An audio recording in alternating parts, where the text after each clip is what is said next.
The wiring in this place doesn't look too tricky. I think I could get it running again. They're teaching physics majors to repair junk now? This empty cylinder will do.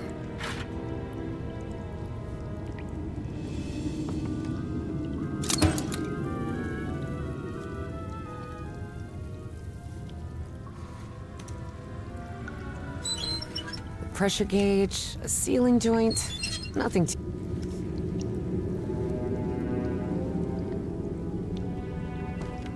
Seems like a telephone for communicating with the diver.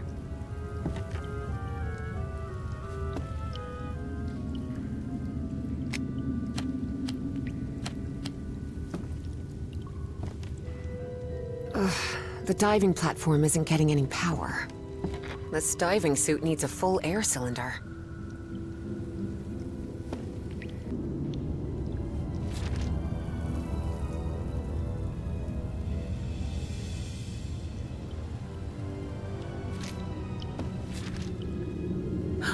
It seems they found the statuette in the depths of the cave's lake. Evie deliberately chose to omit that the man in the photograph had been entirely covered in black ooze. In the depths of the lake? Are you sure about that?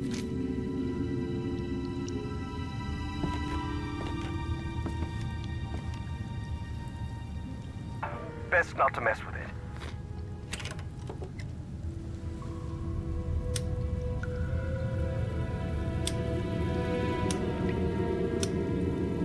Now it's working.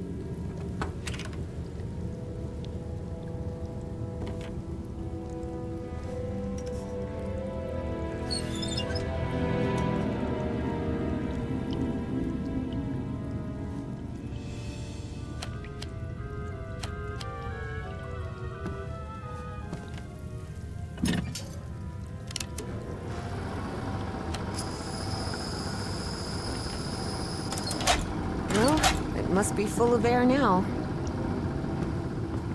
You won't believe it, but I managed to get the whole diving system working. The suit is ready to... What? Didn't I tell you to leave that damn suit alone? But Professor, You promised you wouldn't get into any trouble. That's why I brought you here, remember? Yes, you're right. Forget about going down into that lake, you hear me? Okay, Professor. Sorry about that.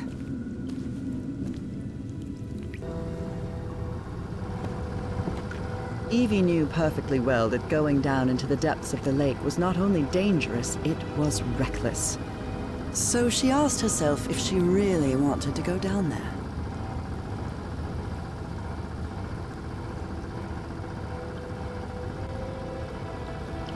And the answer, of course, was yes. Professor, can you hear me? I'm sorry, but I'm going down. What? Are you out of your mind? Don't do it! You're going to... I have to go, Professor. I'm sorry.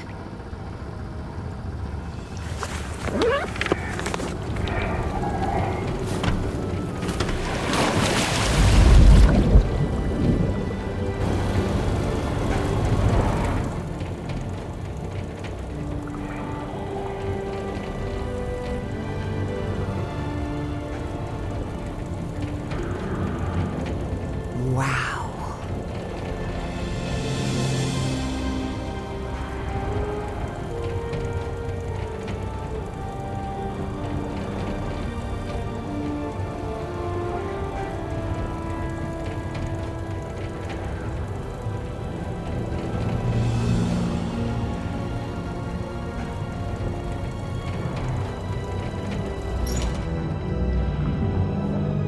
Evangeline? Evangeline! Can you... Yep, I'm here, Professor. How could you go down there on your own? That was utterly reckless. Don't you realize the danger you're in? Come back up right now! Please calm down. It's all right. I just want to take a look down here. Evie felt she was so close to finding answers. And she was already down there. What harm could it do if she just took a look at that refinery? This is madness. I should have been the one to go down. Professor, how could you possibly go down here at your age? What do you mean at my age? I'm only 67. Oh, I'm sorry. I thought you were like 80? Harry found himself thinking he might have let himself go too much. 80 years old? Really? Oh, must be the beard. Tell me what you see, please. It's hard to put into words. I never imagined an underwater cave could hold so much beauty.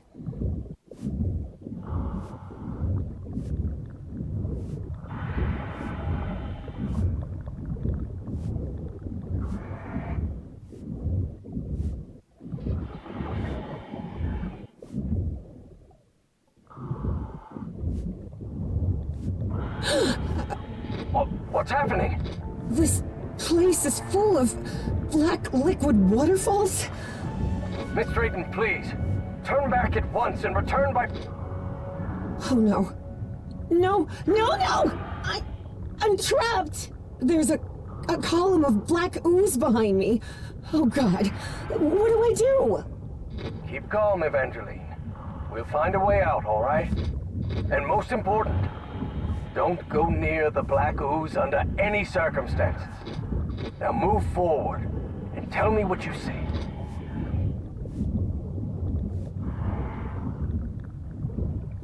I see a ladder. Someone from the excavation must have made it this far. Climb it. The farther you are from the black ooze, the better.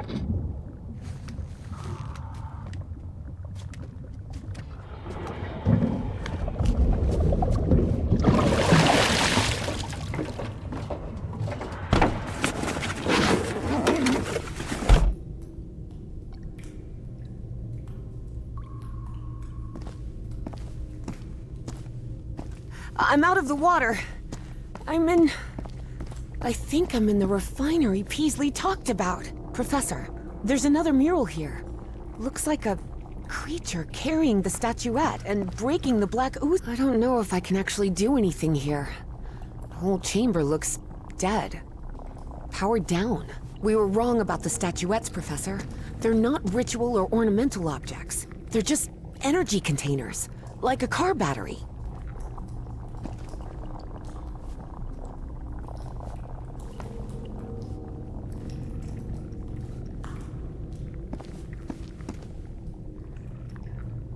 I can see one of those murals. Wait a minute.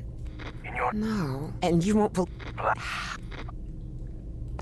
It looks like the black ooze can be those piano keys I saw on the surface. One of those towers is loaded. Those ruins I saw rising out of the... It looks like the black ooze can be channeled from where I am now. There's some kind of valve-driven collector system that directs the flow upward. I can see the other end of that stone dumbwaiter. Wait, what? What is it, Miss Drayton?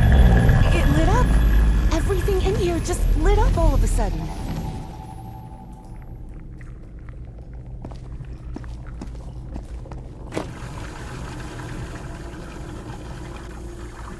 I'll try to redirect the black ooze upward.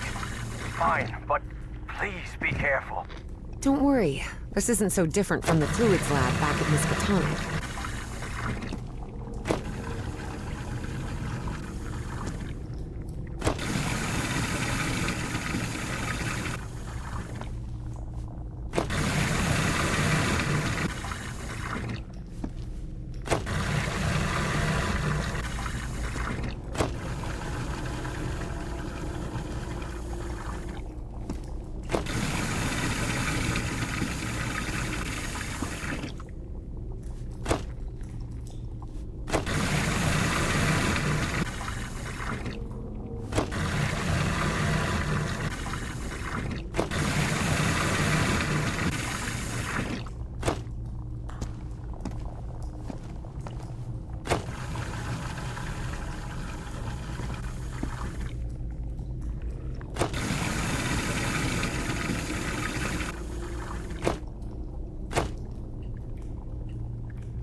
3 units of black ooze secured.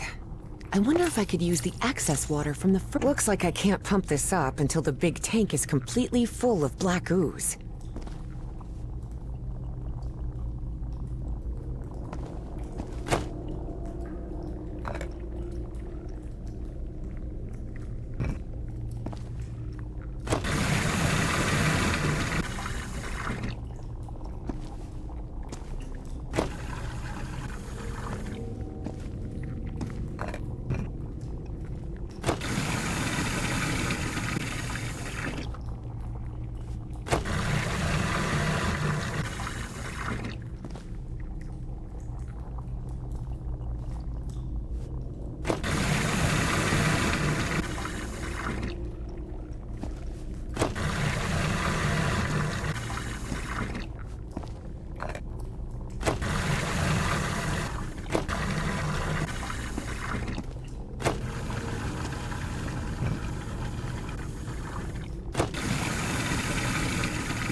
Alright, I think I've got it. I've redirected the black ooze upwards, so... Yes. Something's happening up here. Let me take a look.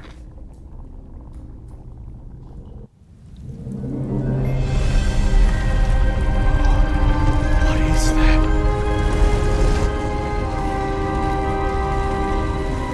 Harry's fascination was growing. Here he had living proof of an ancient civilization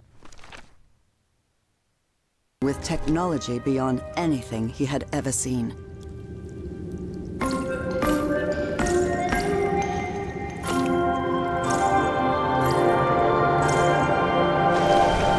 right, Evangeline. Those ruins are actually towers. Stone towers.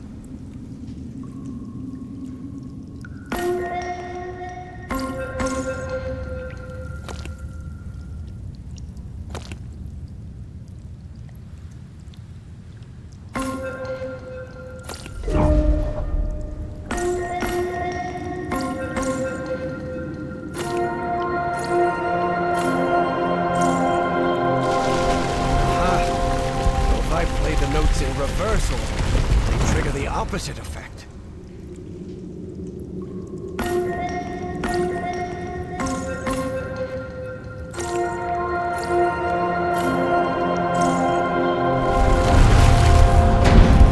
I think that's as far as the towers can move in that direction.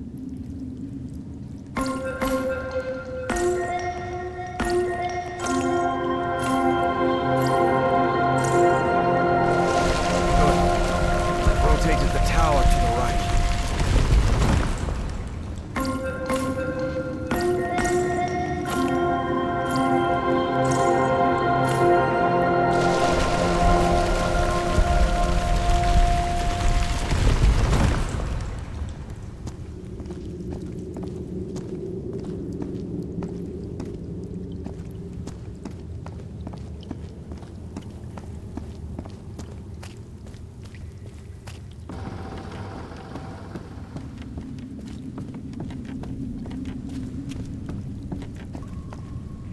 Evangeline, I think we can use this contraption to exchange items between us. The dumbwaiter, you mean? Yes, I think the statuettes are down there. Evangeline, there's another mural in here. Do you think you can interpret it, Professor? What does it portray? Apparently they used fire to do something. That makes sense. This is some sort of refinery, after all.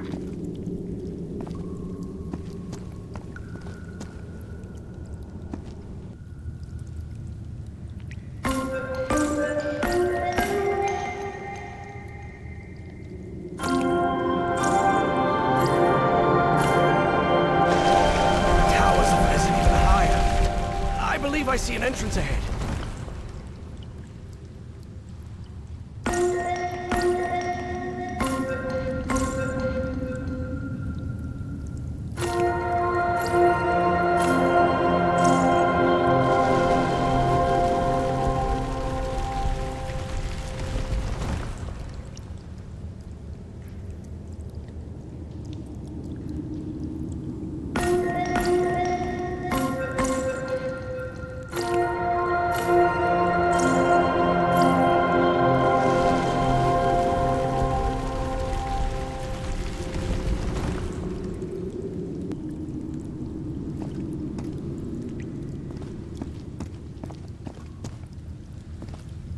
does this mean? Filling? The statuette fits perfectly.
I think it's heating up.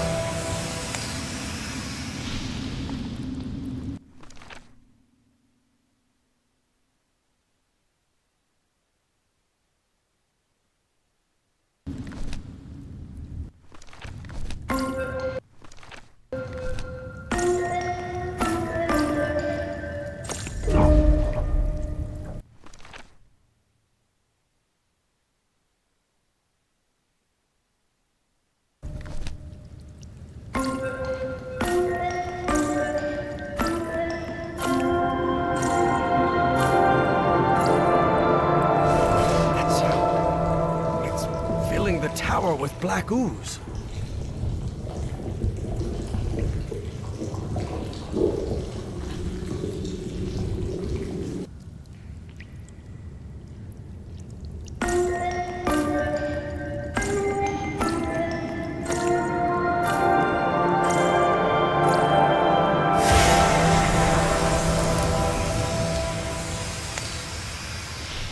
That purple hue. Yes, it should be complete now.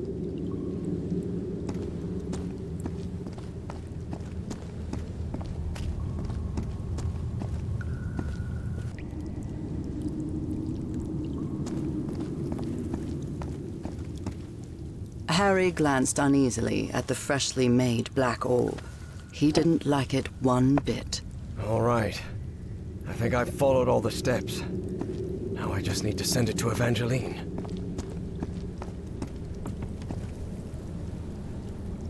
I hope she knows what to do with it.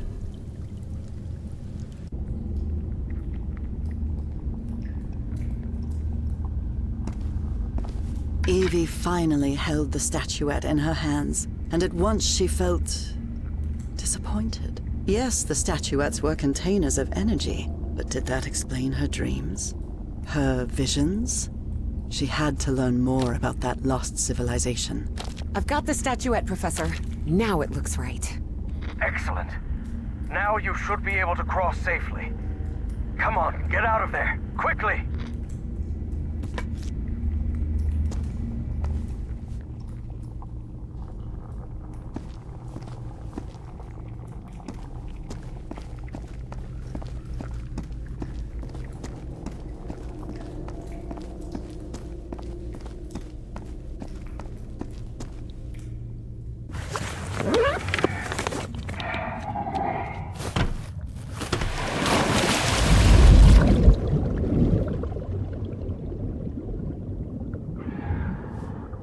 Can you... me... and... Professor? I'm losing you. Delene! Professor! Professor! I can't hear you! Evie felt a chill sweep through her body. Don't worry, gentlemen. Everything's gonna be fine. Impossible though it was, she had just heard her dead father's voice, unmistakably.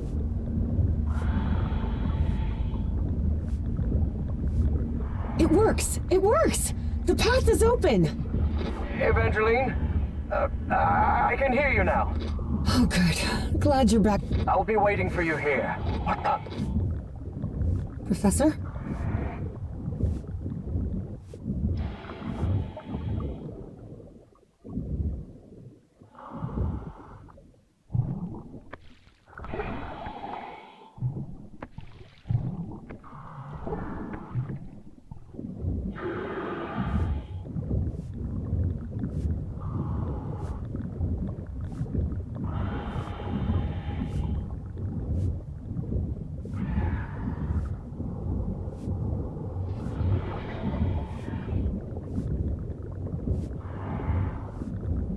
Evangeline, listen to me. There's someone else here. What do you mean, someone else? Stay down there until I tell you to... Professor? Professor! Evie lingered in the dark waters of the cave, waiting for the professor's signal. A signal that never came. Even so, prudent as she was in waiting, her air supply wouldn't last forever. So when all the noise above finally ceased, she decided to come up. Professor! Professor, I finally have it! I have the statue... Well, this is interesting. You're going to have to come with us, Miss Drayton.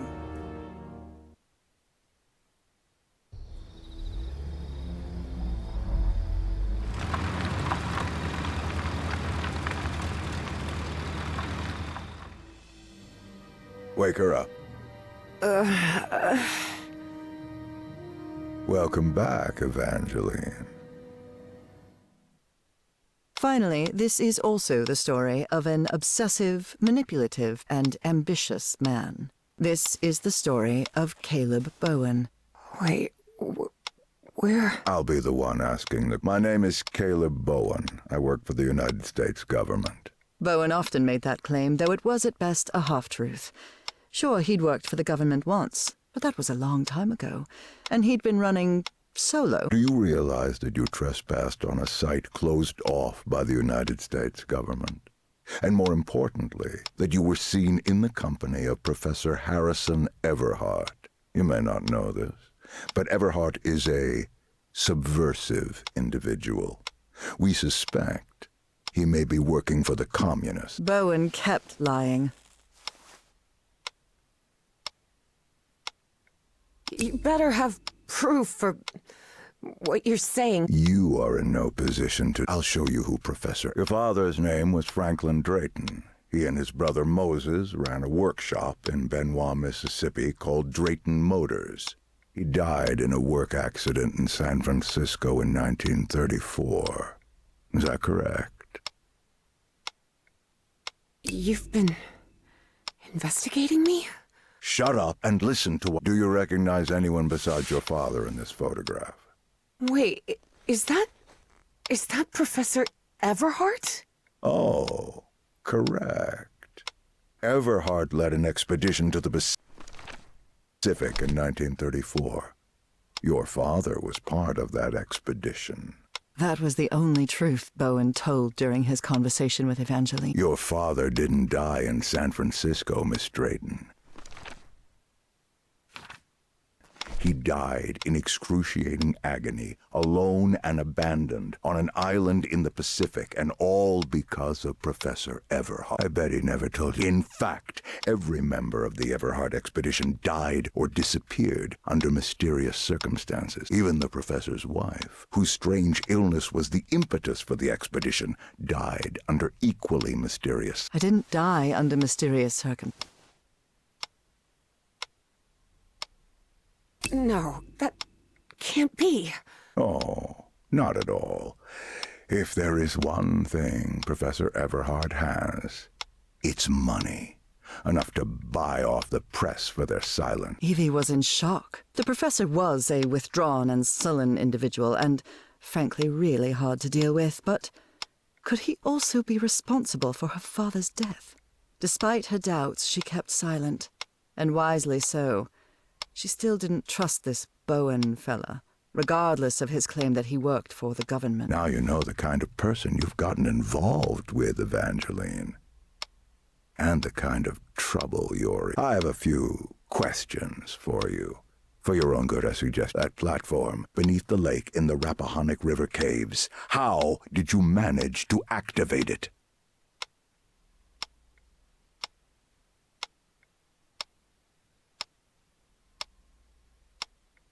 You want me to explain how to activate that platform?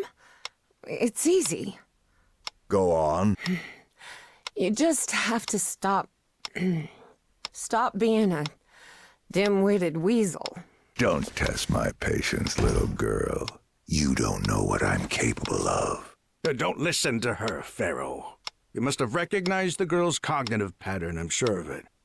She even mentioned a period of amnesia. Just like Peasley. I hope you're right. Evangeline had not the slightest idea what those two men were talking about. Next question. You said a word while you were asleep. Nakotis. It means pompous government jerk with a ridiculous pencil mustache. You watch your mouth, girl. Final question. Have you heard of someone named Dr. West?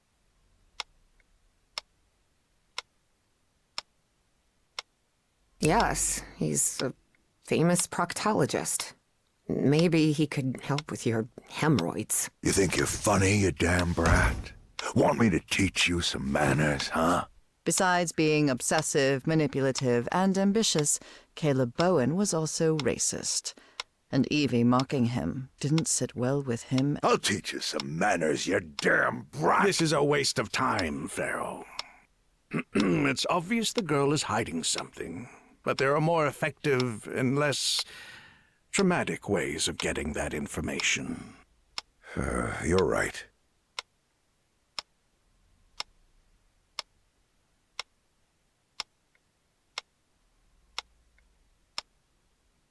You expect me to buy that this old geezer with a bow tie works for the government too? You'll recall I mentioned that Evie was feisty and stubborn as a mule, and whatever they had injected her with wasn't doing much to tame her spirit. I like to laugh too, Miss Drayton. Please take a look at this. Do you understand this language?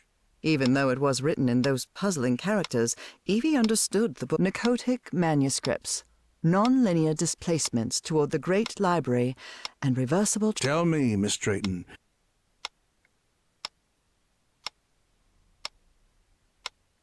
Narcotic manuscripts. Evie surprised herself. Had she spoken against her will? She couldn't help but translate the book's subtitle as well. She was feeling more and more tired. That's better, Miss Drayton.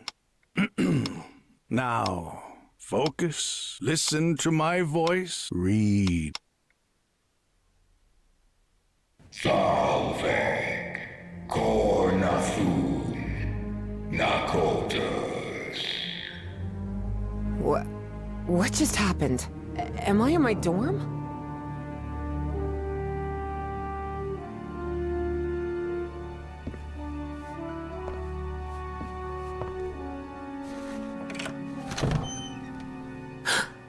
Oh no, Evie was not in her dorm room. Not at all. Hey, over here, Evangeline. Hey, how are things, kid? Papa! Papa! But it can't be! You're alive? Oh, of course I am, darling. But you have to find the way. That was not her father, of course. You must reach Nakotas. Have I crossed another one of those portals? Good Lord, none of this makes any sense.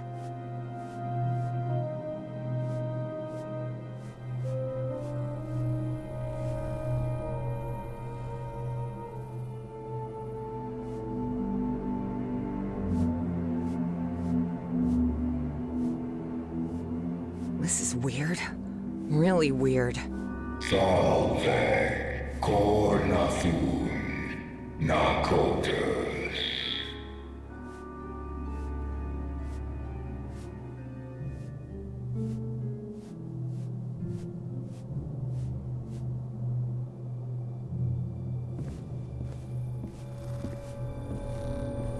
Drayton Motors? Dad and Uncle Mo's motor shop in Benoit?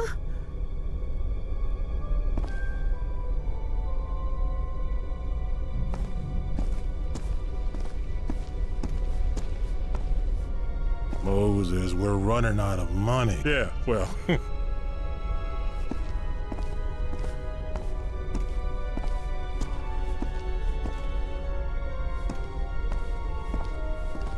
You're a whiz, mister.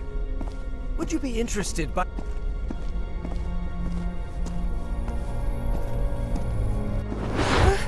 Papa, don't do it! Don't go to San Francisco, please!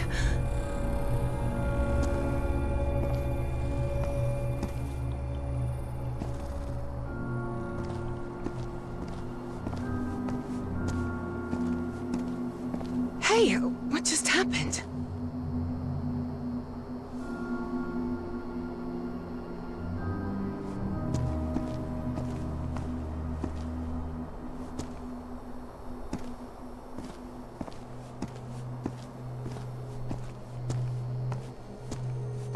It'll only be a few days, Jitterbug.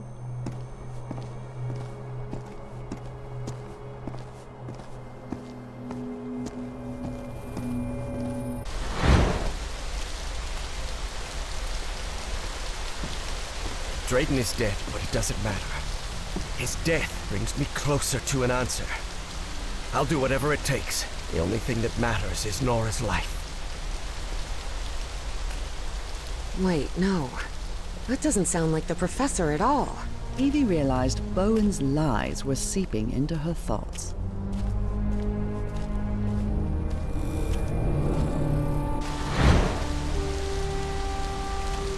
Frank, how do you feel?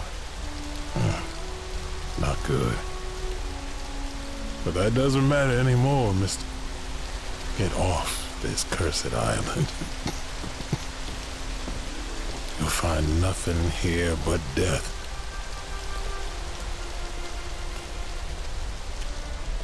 Go back home. Spend what time you've got left with your wife. And there's another thing I want to ask of you.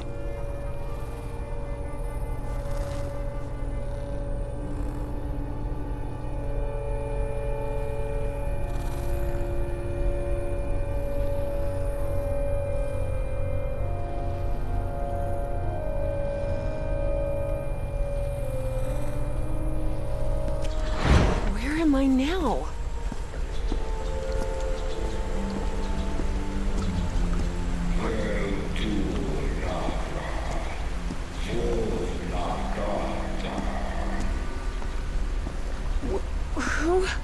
Who are you?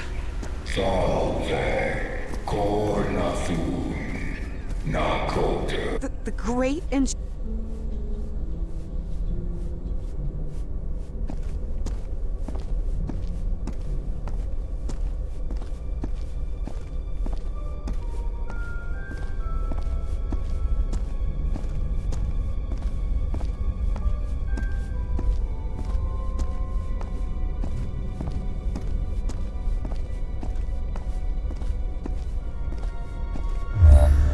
Salve cornathun nakotus.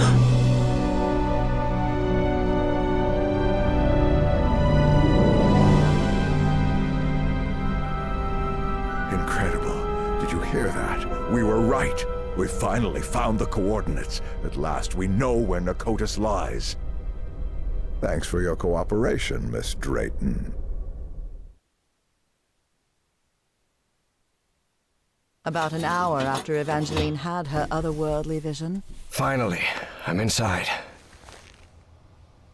Harry snuck into the same building where she was being kept captive. He had been there many years ago, when he was seeking funding for the Everhart expedition.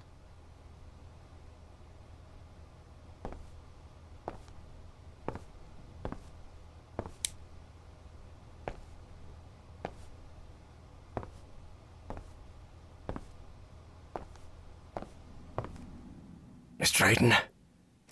Are you there? What on earth? Harry had always suspected that the starry wisdom was something far more sinister than a simple astronomical society.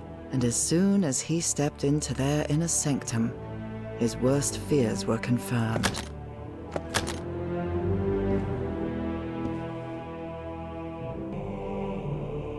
A statue of Horus, Egyptian god of order and justice.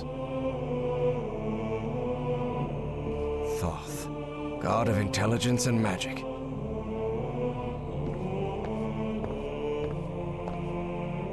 Egyptian hieroglyphs? Apparently, the only way to get into the Pharaoh's office is by getting the right combination on the statues downstairs.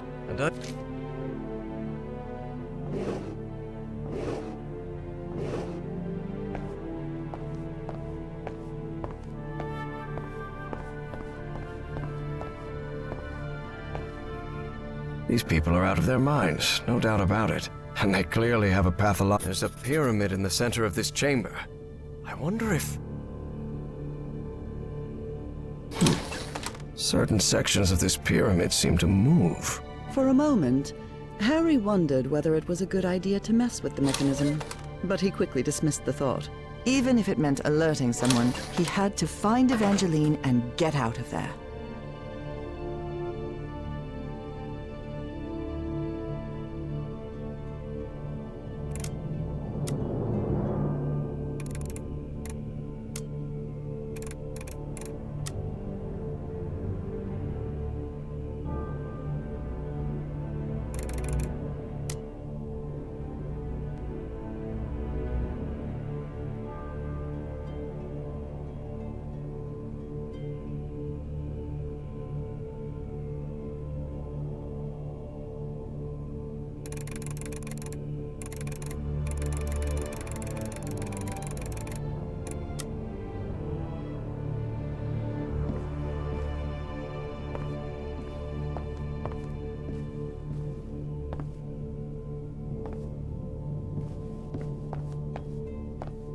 A black statue of a pharaoh.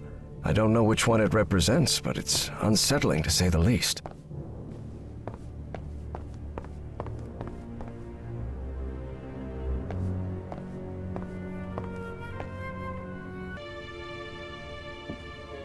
Only those who have been enlightened know the divine geometry of the tetrahedron, which grants access to the gates of knowledge. What's this load of baloney?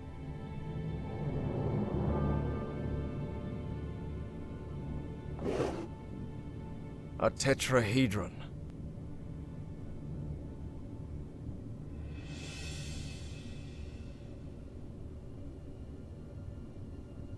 A te-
The doors to the upper rooms are open.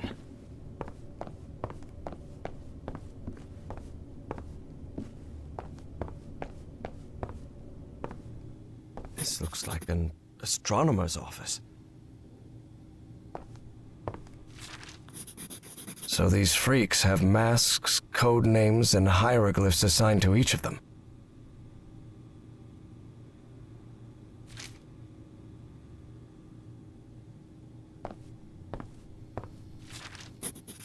This book seems to recount traditions of ancient Egypt.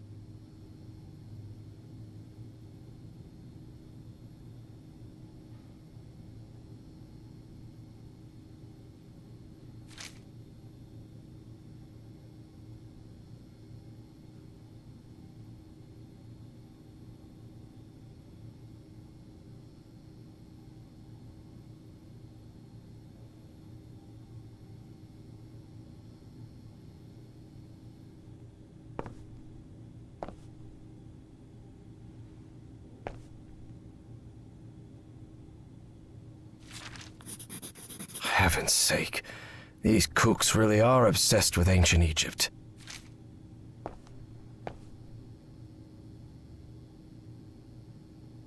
Different constellations. It would take a good eye to locate all of them in the night sky. Different constellations. It would take a good eye to locate all of them in the night sky.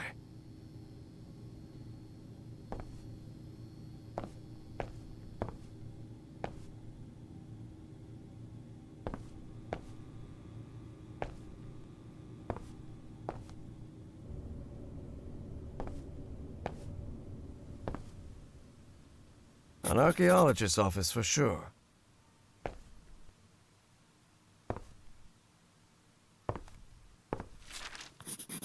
There's something written in German in these pages. Although Harry's German was a bit rusty, he understood what it meant.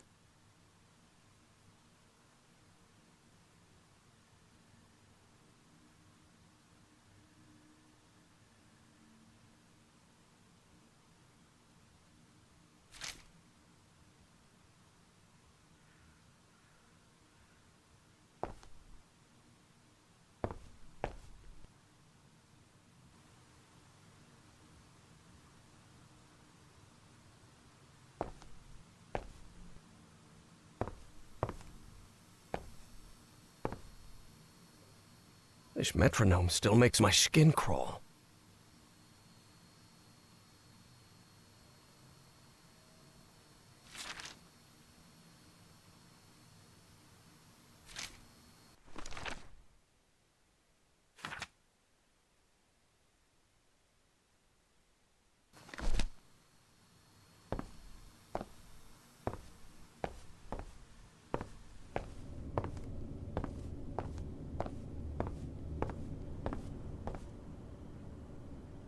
This looks like a biologist's office.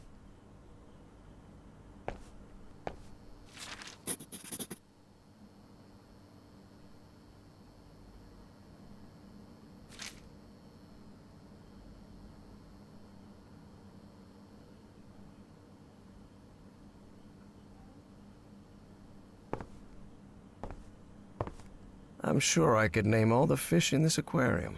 Much to his dismay, Harry had become something of an expert on fish, especially those with striking spotted patterns. I'm sure I could name all the fish in this aquarium. Much to his dismay, Harry had become something of an expert on fish. The shelf is packed with every kind of specimen. Looks like it came straight out of Dr. Frankenstein's lab. They rotated the positions. What does that mean?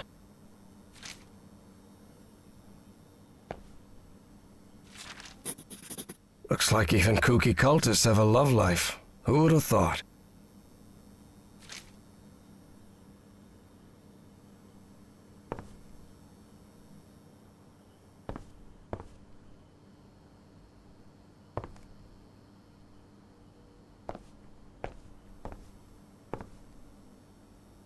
Hanging your college diploma on the wall while you're in some sort of weird cult doesn't strike me as the smartest idea.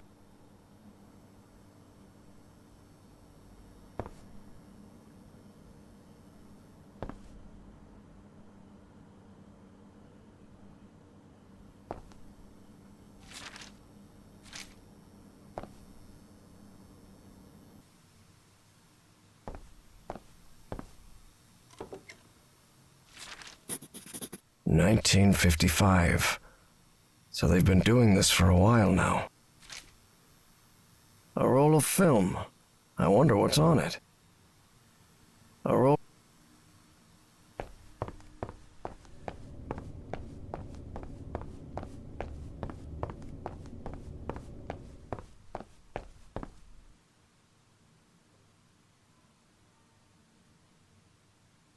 This must be the group's official photographer. This must...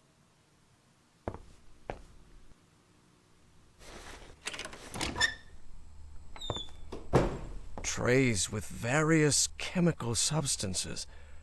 They even have the molecular structures written on the bottles.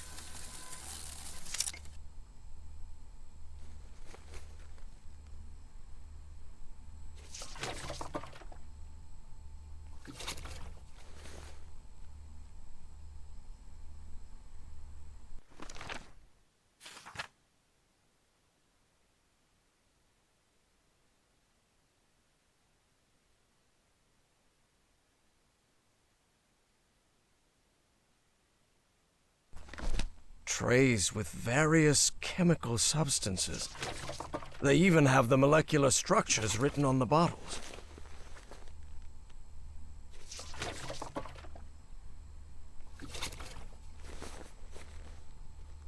Drat, I messed it up. I should start again.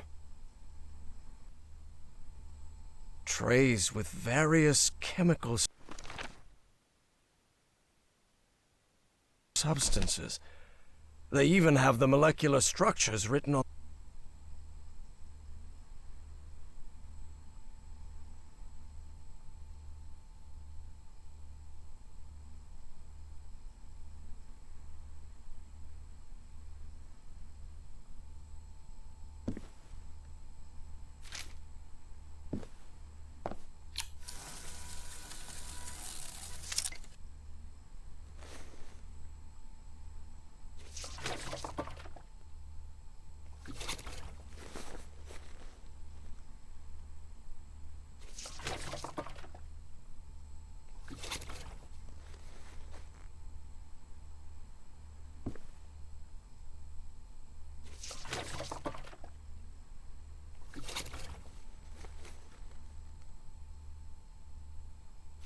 Good. I've developed the photo.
Damn it, it didn't work. I need to go over it again.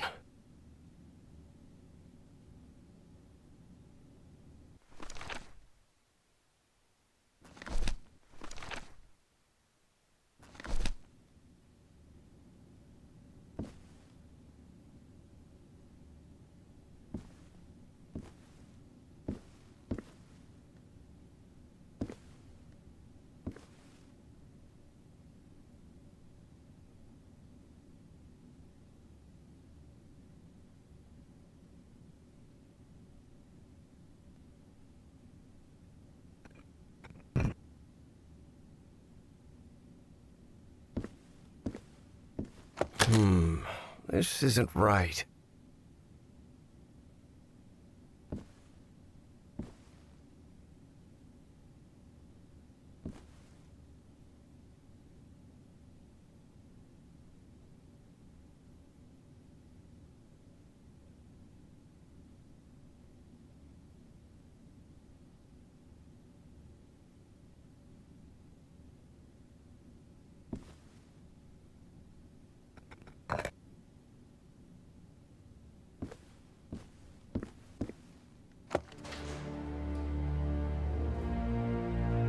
That elevator. It must be the access to Bowen's office. Evangeline has to be there. I'm sure of it.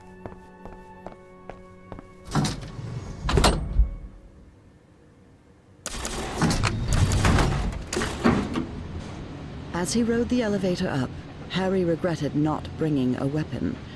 What if Bowen was still up there?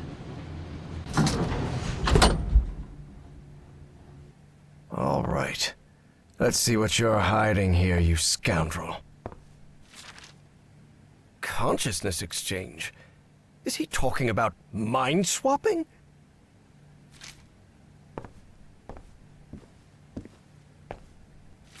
That doesn't sound good at all. And what's this Azathoth business?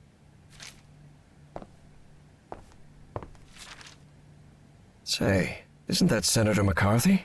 Indeed. Caleb's friend Jo...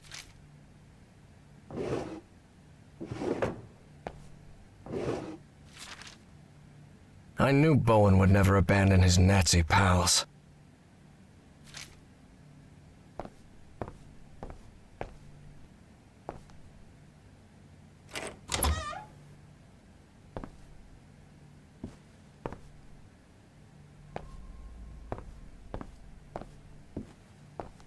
This creature seems vaguely familiar.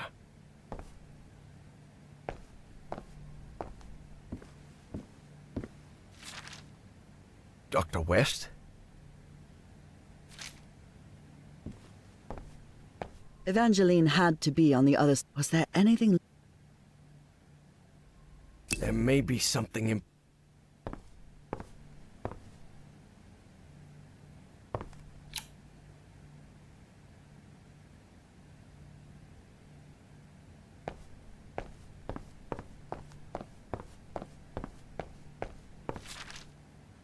So the cult was on the expedition along with Peasley.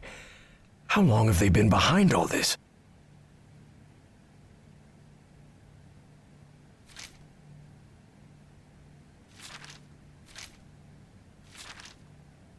Apparently, that John Teague was Fornax, another cult member. Spitsbergen. That's the place in Norway Evangeline mentioned.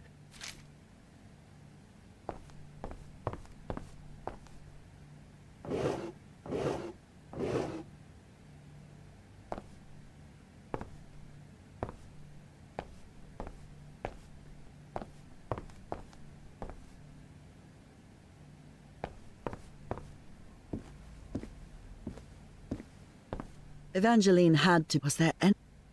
Please be all right, Let's go, Miss Drayton. We have to get out of here.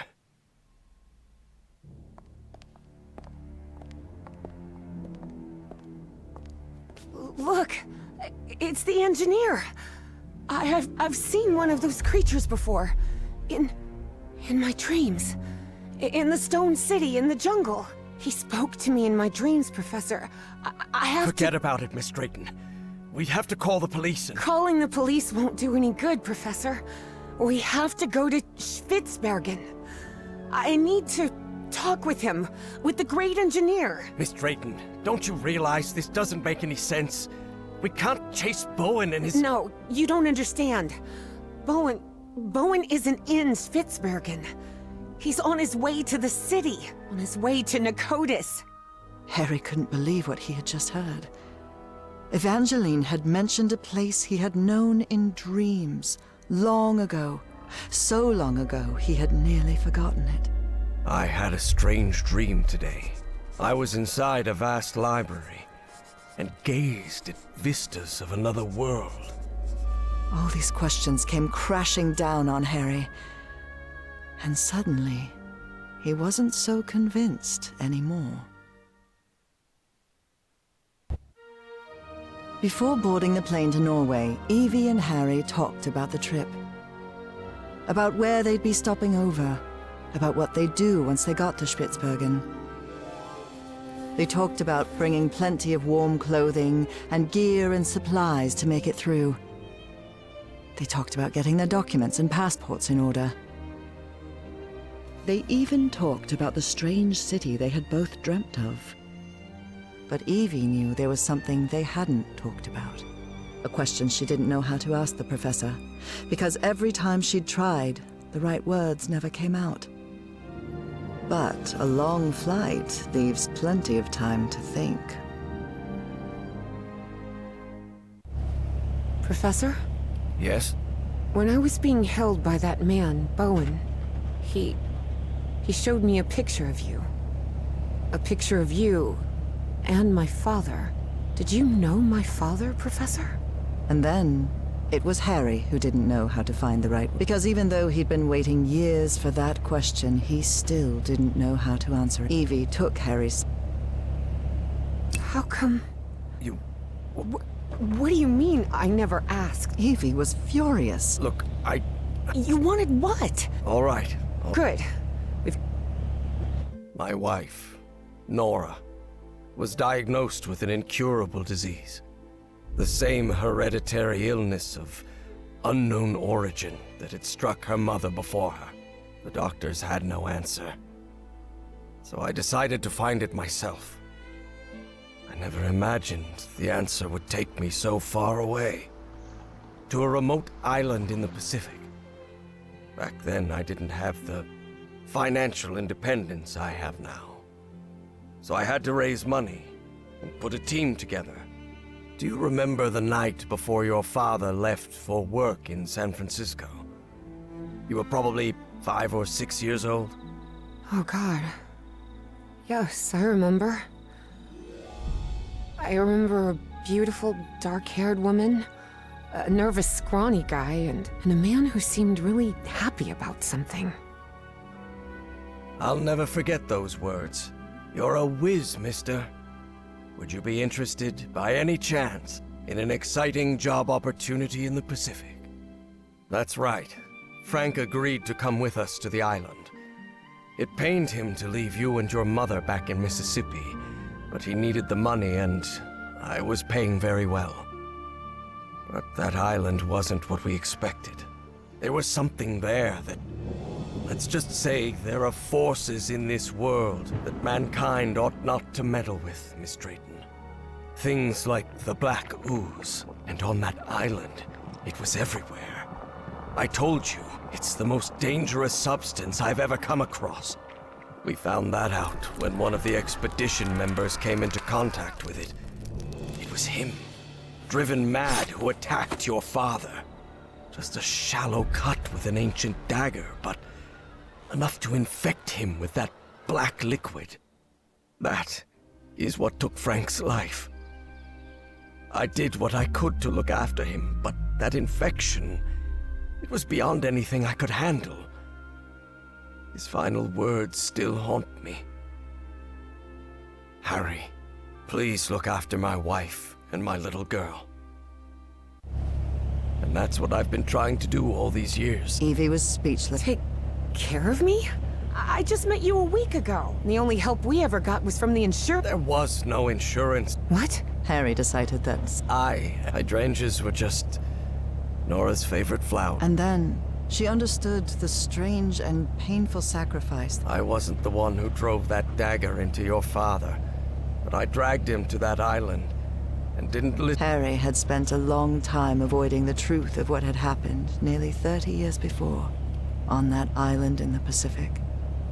But for the first time in ages, he was forced to face it. So yes, your father died because of me. I won't be so foolish as to ask for your forgiveness. I understand how you must feel now.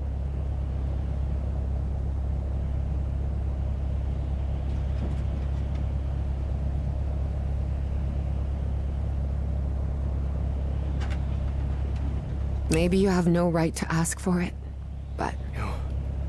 You forgive me? Well, first of all, I'm a Christian, so I believe in forgiveness. And second, because we all make mistakes. You've made plenty of them, but it's not up to me to judge. Maybe you should forgive yourself. You've been torturing yourself for 23 years. Isn't that enough self-punishment? Harry was puzzled. He hadn't expected this. In a strange way, Evie's forgiveness made him feel uncomfortable. Didn't he deserve punishment for what he'd done? Evie's decision had made him doubt. Perhaps it was time to move on. I don't know. I'm sure I... And after that, Evie and Harry remained silent for the rest of the flight.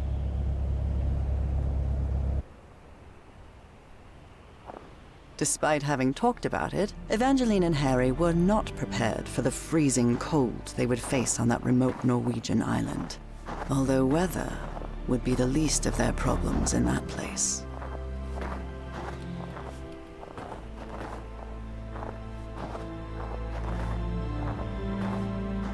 God, this is unbearable. Professor, are you sure you're all right? You should have brought a couple more layers. Don't worry, Miss Drayton. I'll be fine. Harry hadn't always been like that. He used to like heat. But 3 months stranded on a Pacific island had changed his preferences.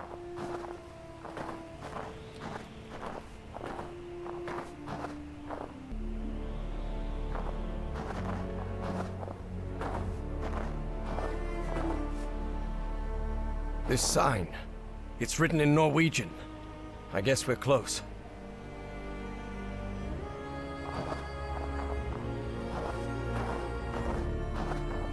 Do you really believe it's possible to switch minds? Honestly, Miss Drayton, I have no clue what we're dealing with. But whatever it is, we'd better stop Bowen as soon as possible.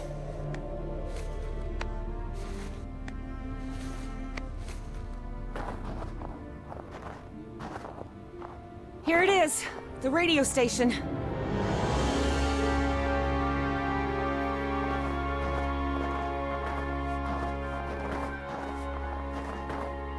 The storm is getting stronger. We'd better stay close to each other, Professor.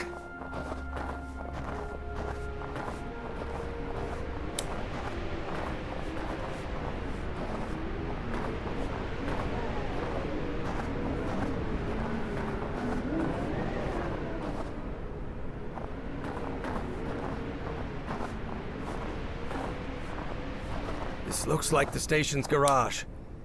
I wonder why they left vehicles in here. It's not working.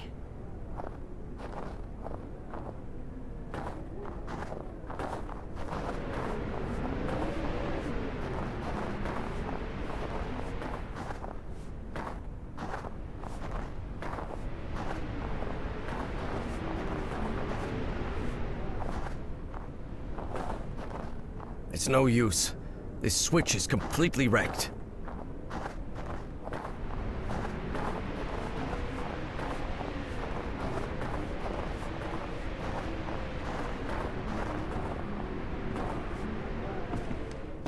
The mess hall, or what's left of it.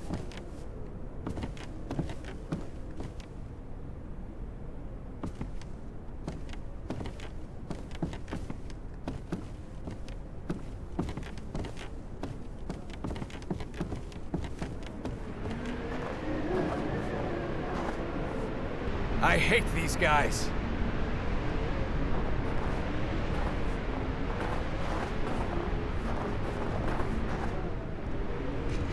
Just as I thought. No power in here.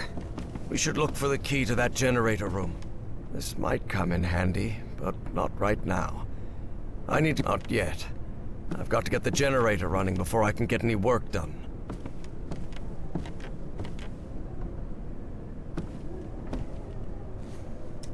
No, the door won't budge.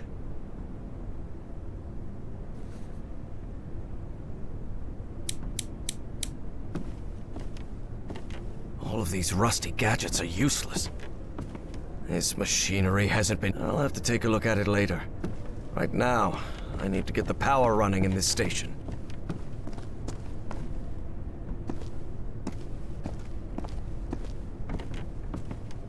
Interesting. Very interesting. But it won't help me bring the power back on.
Look! Seems this generator was meant to power the whole facility. Try turning it on, Professor. Hey, what the... The current must have caused a power surge in that distribution panel up there. Let me take a look. Okay.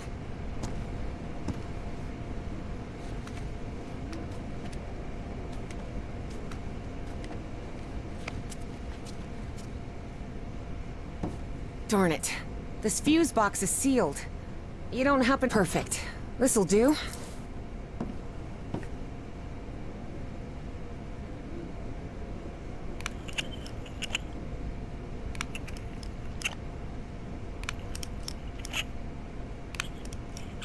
An old fuse box. And it looks like it still works. What's the problem? Well, the whole base runs on an interlock circuit. What does that mean? I know nothing of technical stuff, and you know it. It means that for the power to reach the antenna, you'll have to manually turn on each switch in order. You mean I have to look for switches all over the base? That's right. I'll route the power from this fuse box, and then you turn it on. Fine. Stay put. I'll get back to you. Your turn, Professor.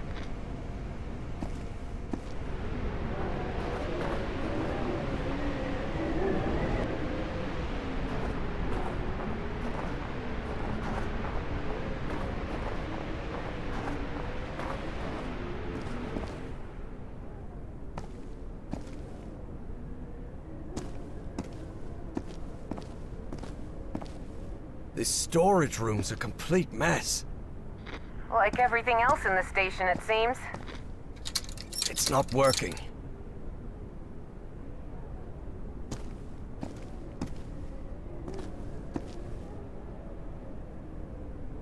Your turn, Evangeline.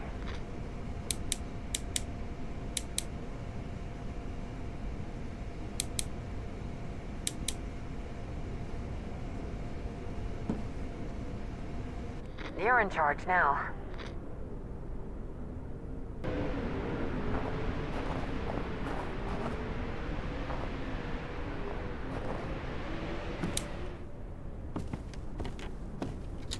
It's not working.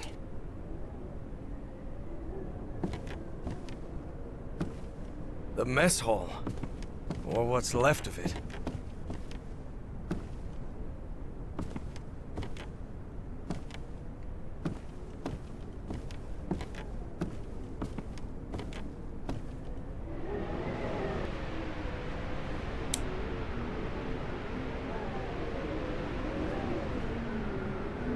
Please, by all means.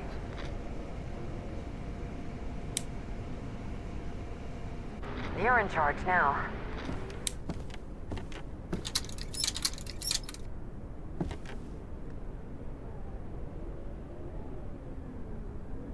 It's up to you now, Evangeline.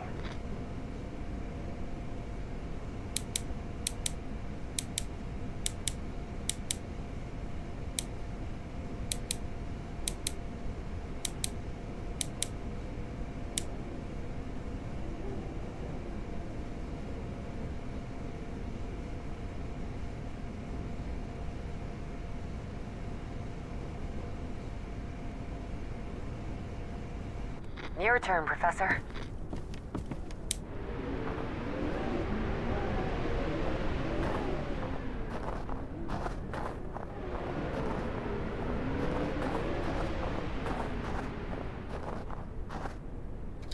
Good.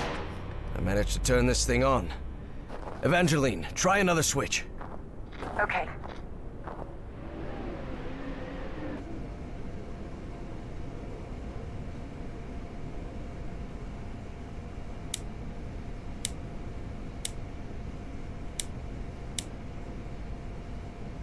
You're in charge now.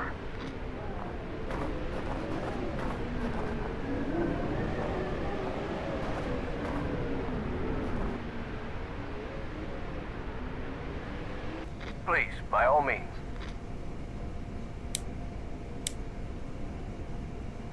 Your turn, Professor.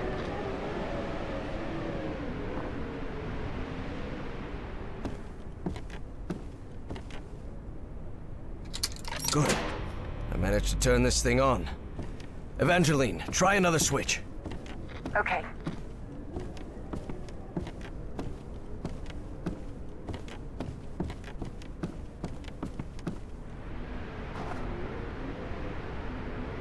It's up to you now, Evangeline.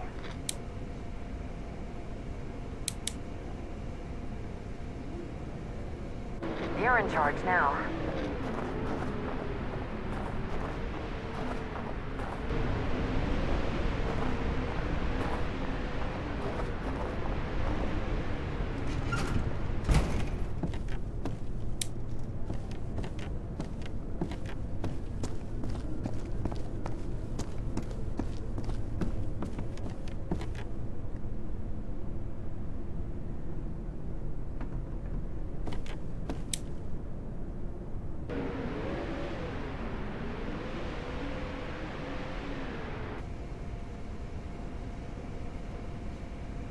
Up to you now, Professor.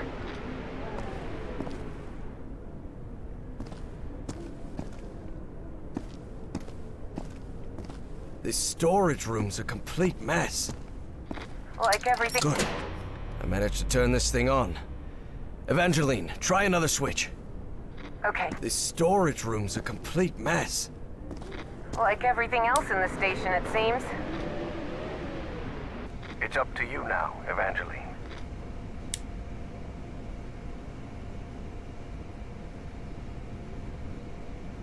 You're in charge now.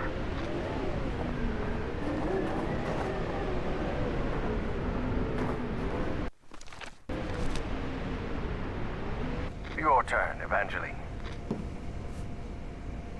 No, I have to stay up here to manage the power flow. No, I have to stay up here to manage... Your turn, Professor.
did it! We're good. Power's on. I'm heading back to the antenna, Professor. Okay, Evangeline. One of these here. What are you talking about? It's an Enigma machine. A message encryption device the Nazis used to encode top-secret messages. But... I worked in intelligence during World War. Obviously, I was too old to be sent to the front lines. And I can't see a thing without my glasses. But the OSS thought someone like me could be useful cracking codes. So they sent me to Fort Meade, Maryland. To the Signal Security Agency building. Hendricks requested a transfer to Europe last week. He's a man of action, no doubt about it.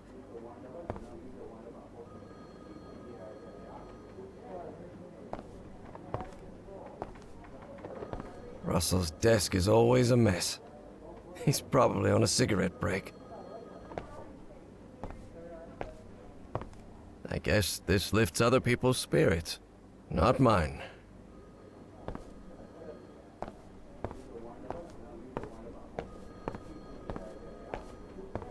The SSA, Signal Security Agency.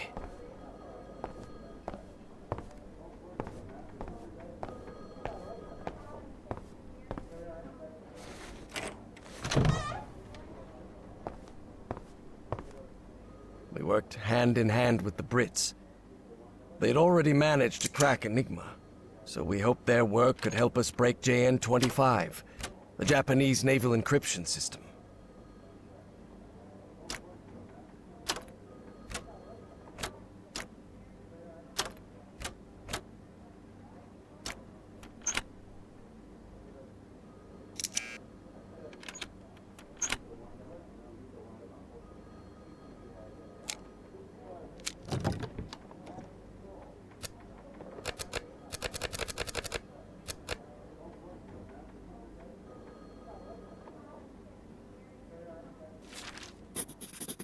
The set of components that makes Enigma's encryption possible.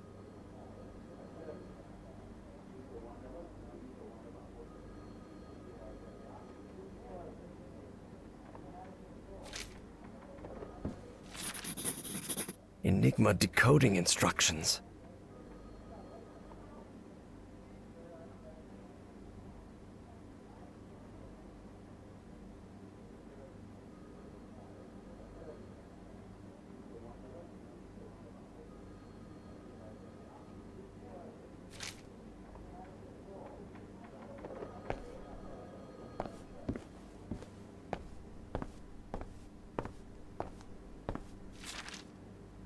I really doubt this is how Nora pictures my work here at Fort Meade, but I don't rightly know what we'd have done without Turing and his people over at Bletchley Park.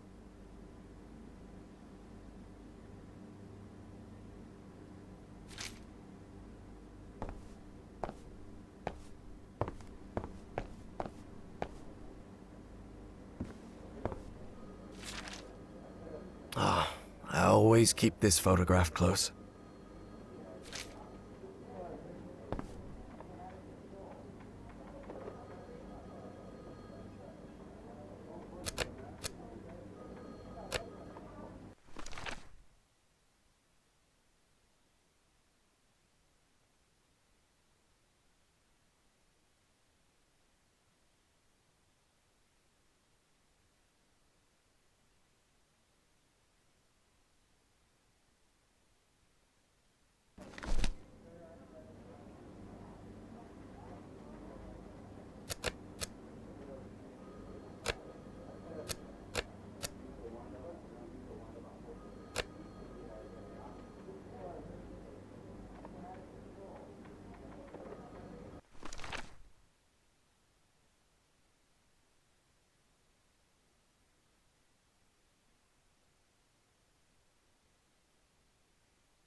Excellent.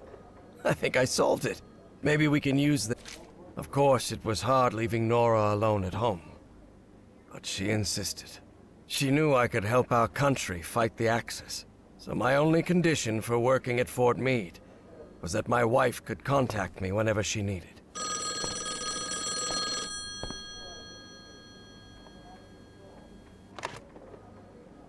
Yes? Hello, my dear old pal. Nora.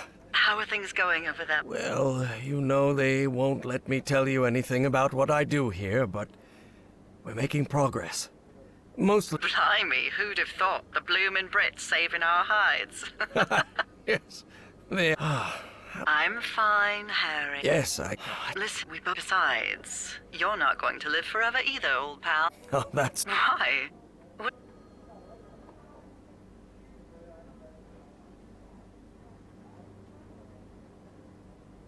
There has to be... Oh? Don't get me wrong, I'm not expecting St. Peter to open the pearly gates for me, or maybe what we call heaven is like, I don't know, the early days of our newlywed life in Englewood. I don't know if this is... Then, I promise you that when the time... Let's... Because if we keep this up, I'm going to burst into... All right, darling, I'll let you get back. Crack those codes, Commander Everhart. All of America is counting on you. I'll try my... I love you, Nora. And I love you, Harry.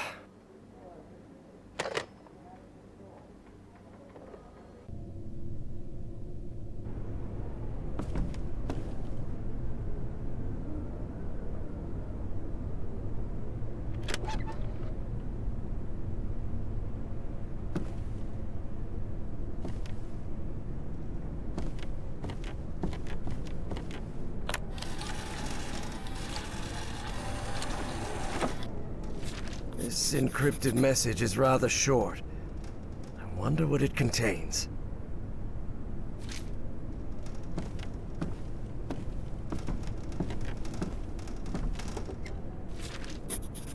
Januar 1943. That means January 1943. Well, yeah. That one's not too hard to guess.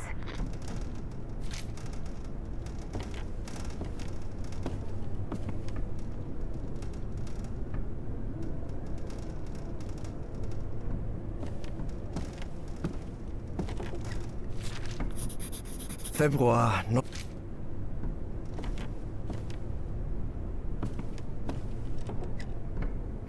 There's some sort of cable here.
A reinforced door.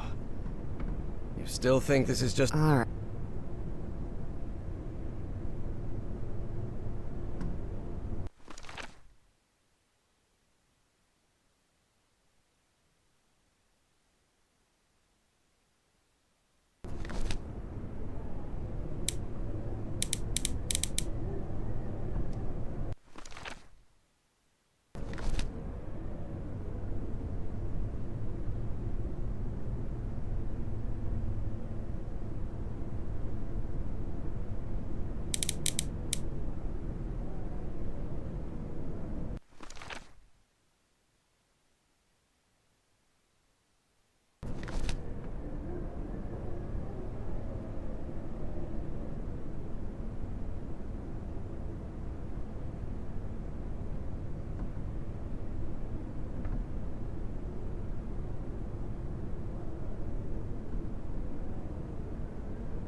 No, the door won't budge.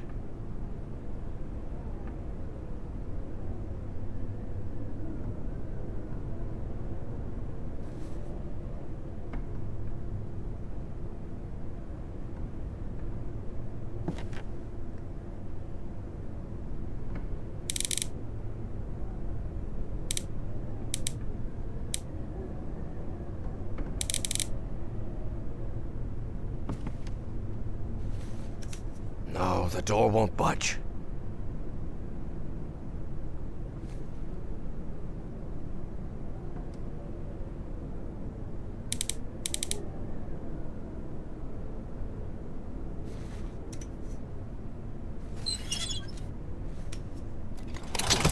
At last, we did it, Evangeline.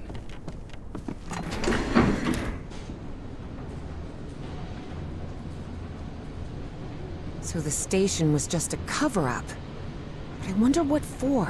Whatever it is, we're going to find out. And soon.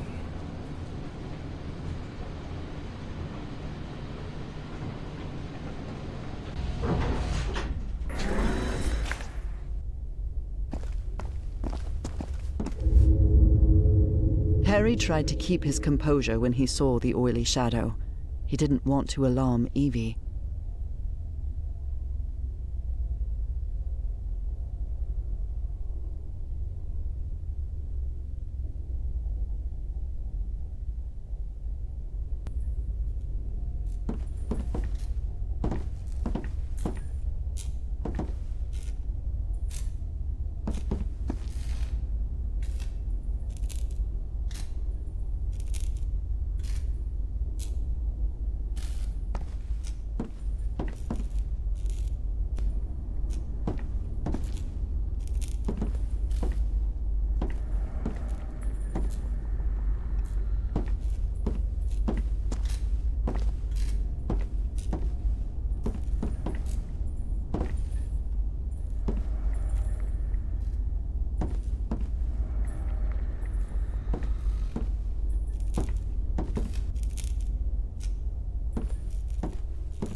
Think we'll find that great engineer of yours down here?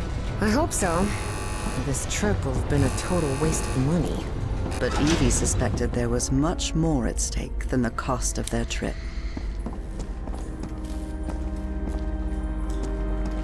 Harry held his breath. The black shadows were back again. But then... What the hell is that thing? You can see that? That sort of cloud of black smoke? Of course. It looks alive.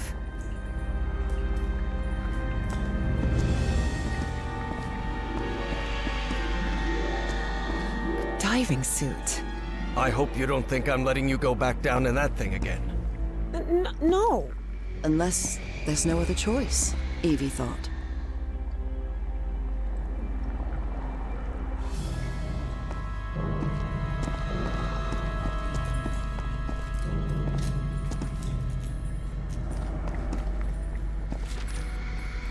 A liquid that reacts to sound, like in the Rappahannock River caves.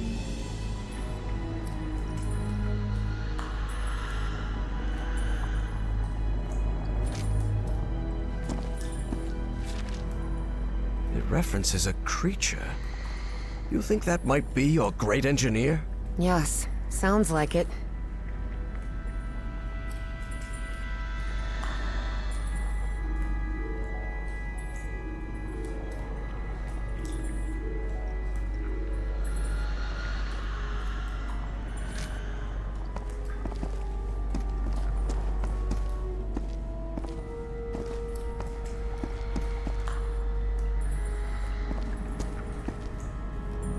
How will we open these doors? You said control room, right?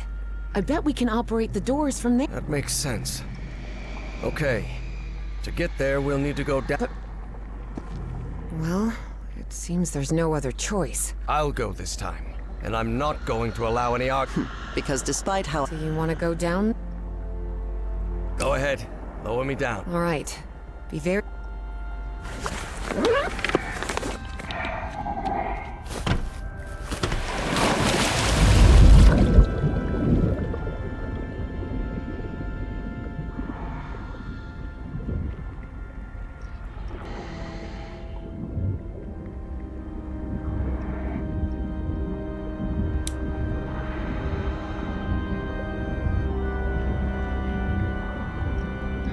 Everything all right down there, Professor? So far, so good. Though it's very dark in here. And I think I know why this place is flooded.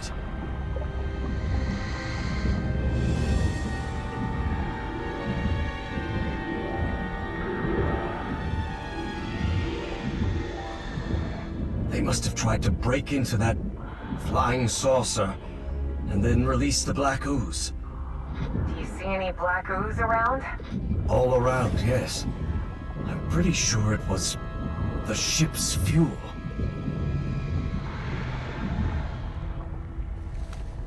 I've still got 10 minutes of air in this suit.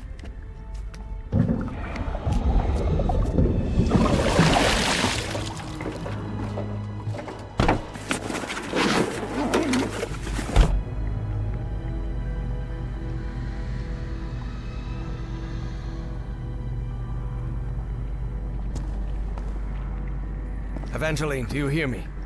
Yes, Professor. I've reached the control room. This is where they monitored Evangeline. There's a panel here. Maybe it'll open those doors.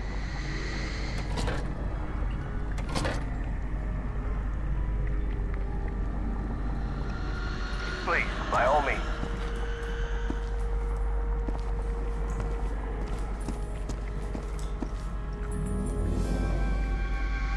Up to you now, Professor.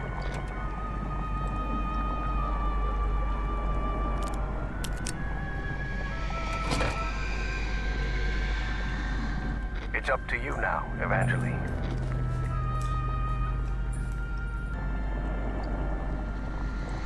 Professor, look. That thing.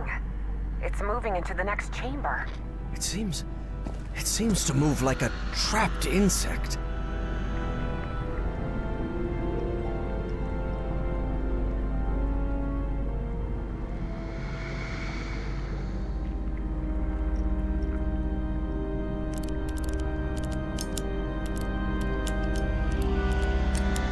A light just came on.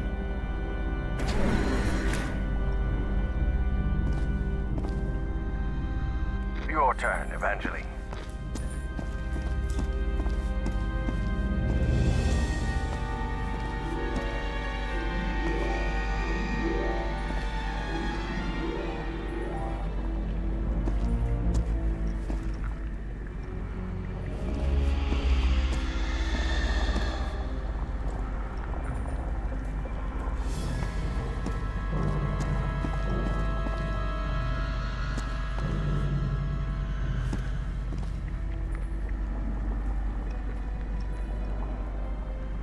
Your turn, Professor.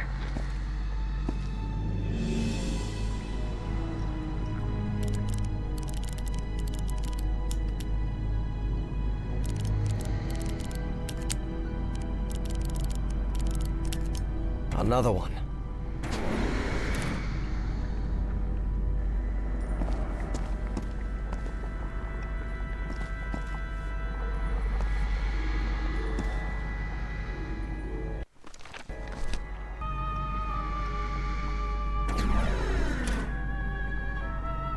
It's up to you now, Evangeline.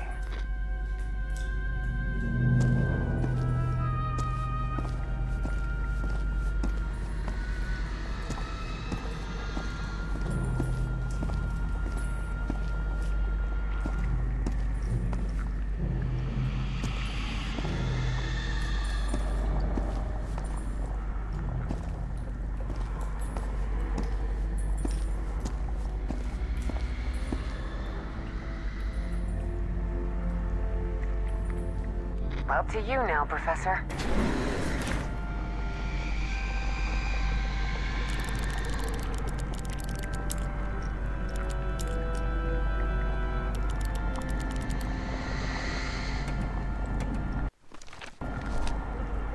Your turn, Evangeline.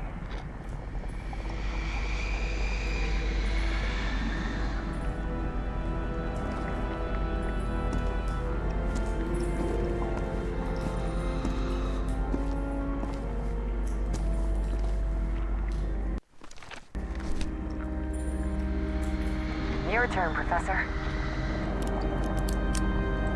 Good. It's It's up to you now, Evangeline. You're in charge now. Please, by all means.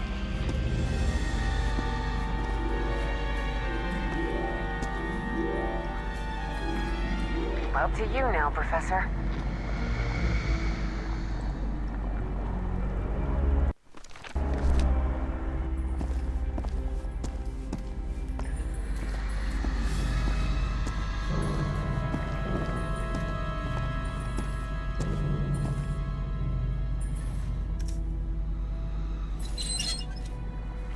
I opened this door for you, Professor. You can leave the control panel. I think we're safe.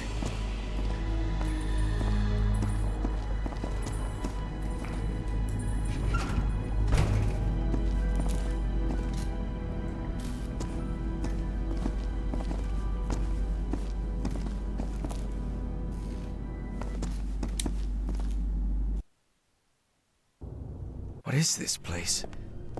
It looks like the heart of Project Kronos. Could be. Do you think we gave that horrid thing the slip? I really hope so. After seeing what that black smoke can do to humans, I wouldn't want... What the hell? How did that thing get out? No time for questions now! Run, Professor! Run! Quick, the bunker door! Help me close it, Evangeline!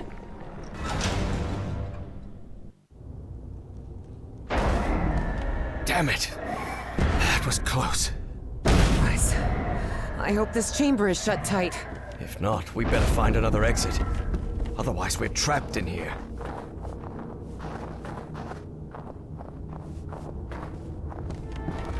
Lord Almighty. Evie recognized the gigantic creature at once. It was the same one she had seen in her visions. Look at the size of that creature. Harry remained silent. He was in shock, but not because the sight of that creature bewildered him. Quite the opposite. Something about it felt disturbingly familiar.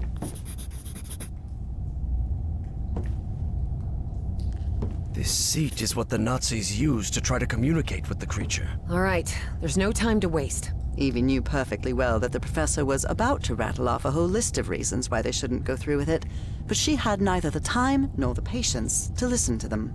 And before you say anything, yes, Professor, we have to do it. And yes, Professor, it does have to be me. I know you're trying to protect me. Before the argument had even started, You're impossible.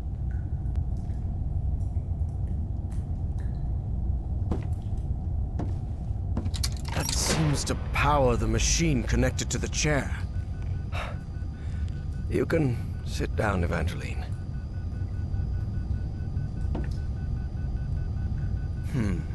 Geeignet means suitable, and untauglich means unsuitable. It must refer to the brain waves.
Looks like everything is set.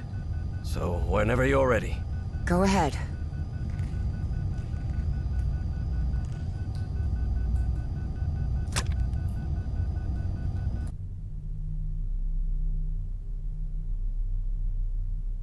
Evie found herself, in the literal blink of an eye, in a completely different place. And it would happen to her more than once that day. As she tried to figure out what was happening, a strange but familiar voice startled her. I have been waiting for you for millions of years, it said. Are you?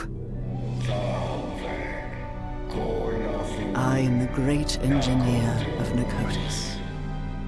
After so much trouble, Evie was finally before the great engineer. It was her one chance to ask everything she needed to know.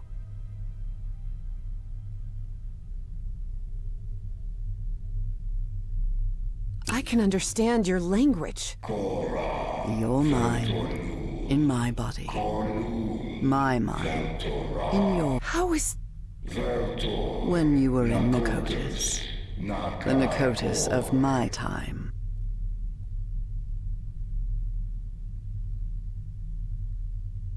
Do you want me to... Is there any way I can set you free? You will do it when you close the loop. Or maybe you did it when you closed the loop. The complex Yithian language made no distinction between verb tenses. Therefore, that sentence could be understood as an instruction given in the past, present, and future. Why me? What? You can close the loop. I need answers. Everything is set. Close the loop.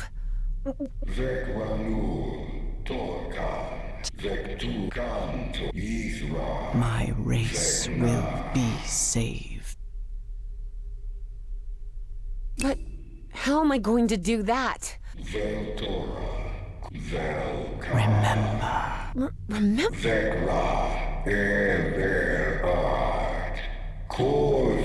Hearing that, Evie was left speechless. Follow Everhart's instruction. Evie didn't have time to ask another question, because in the blink of an eye, she found herself once again in that stone city from her dreams, millions of years in the past. Except now she knew it wasn't a dream. My hands. Heavens. Look at my hands. Those Yithian appendages could hardly be called hands, but that was how Evie perceived them.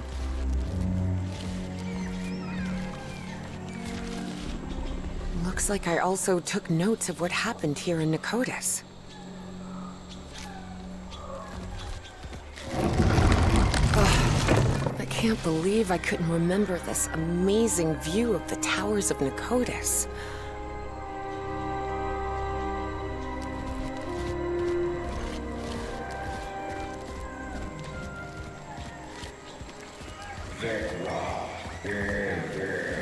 Find Everhart's notes and follow them.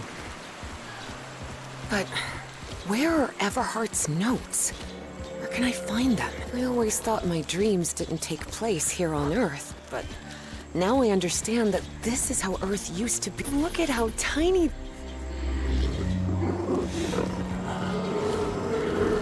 Look at how tiny that Dimetrodon looks now.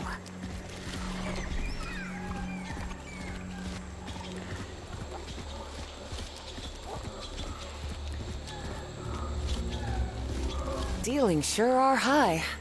Evie suddenly remembered the colossal corridors and massive stone slabs of the great library of Nicotis. What is this thing? Whoa! My goodness! I'd forgotten about these light conveyor belts.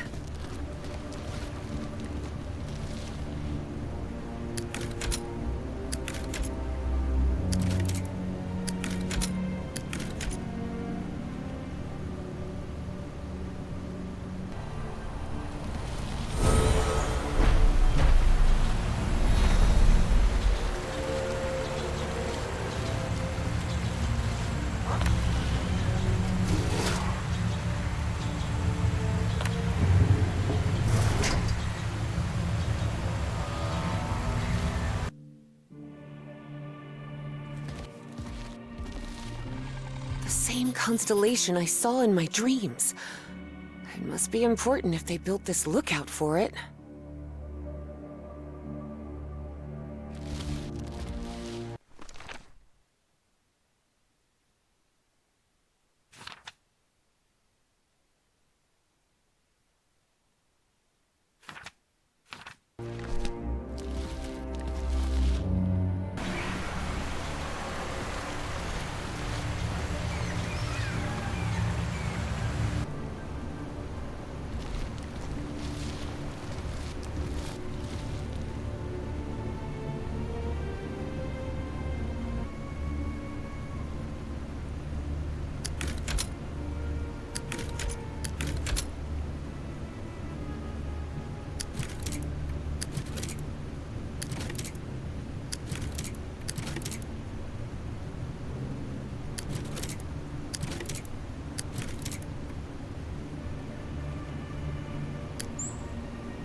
Eight, 9, 3, 4, 5. Yes, I remember now. Those were the coordinates.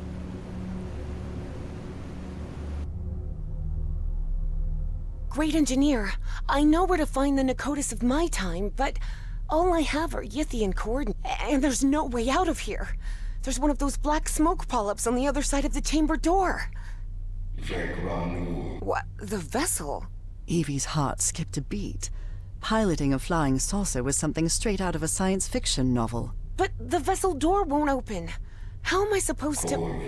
Your mind is now fully synchronized with the Yithians.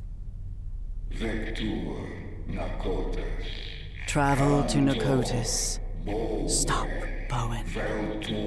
Close the loop. But what about you? I can't just leave you trapped here. It is irrelevant. Close the loop. And with those final words, as Evangeline blinked,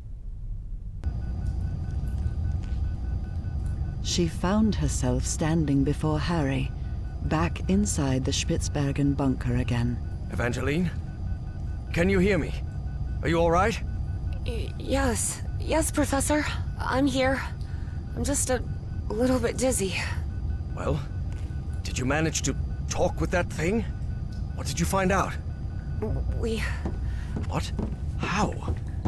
Did that creature give you a crash course in flying saucers or something? No, it's not that. But... you have to trust me again, Professor. Harry realized there wasn't much of a choice. It was that, or remain trapped in that chamber forever.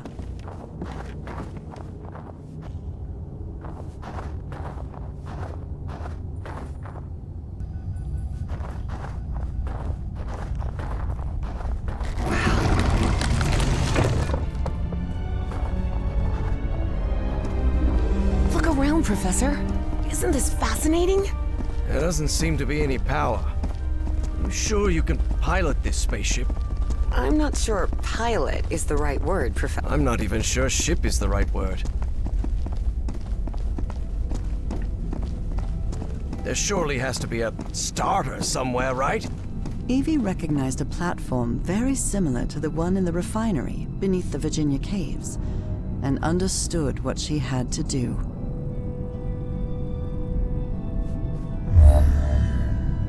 Look, Professor, it's working. The spaceship is powered up now.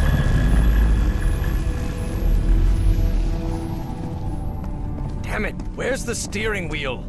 It probably doesn't need one.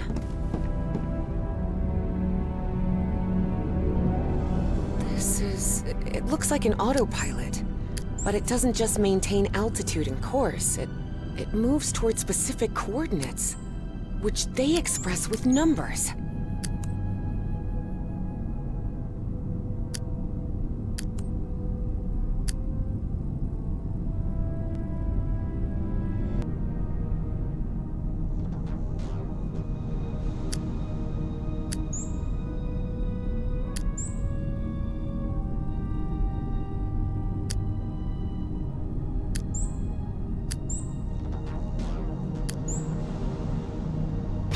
like I've got it.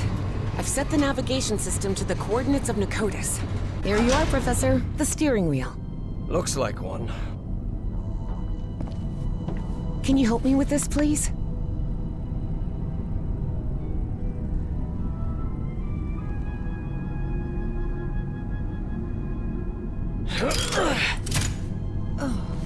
Buckle up, Professor. Hey, whoa! Whoa! Professor, better find something to hang on to.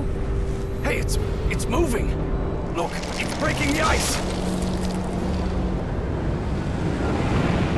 So where are we headed? To Nakotis, or what's left of it. Those dreams you had about that place? They weren't dreams.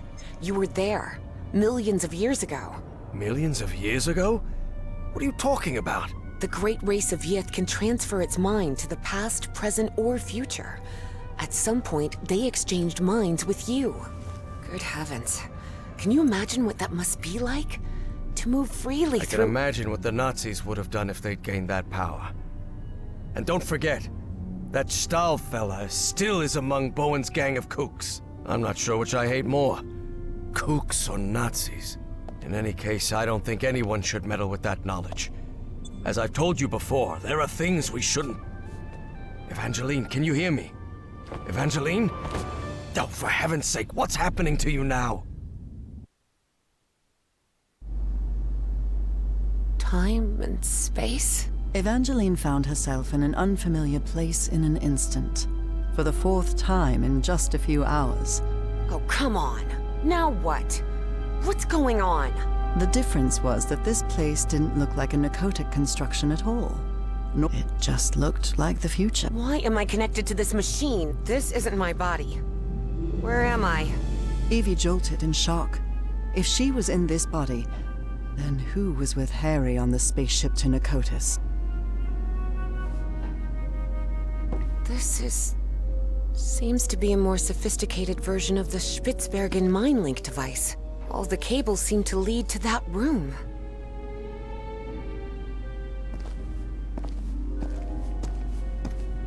Evie didn't know whether to cry for help or stay silent.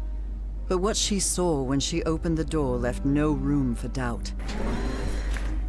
Oh no. So Bowen had gotten his way after all, and then Evie thought of something worse. What if Dr. West was none other than Caleb Bowen himself?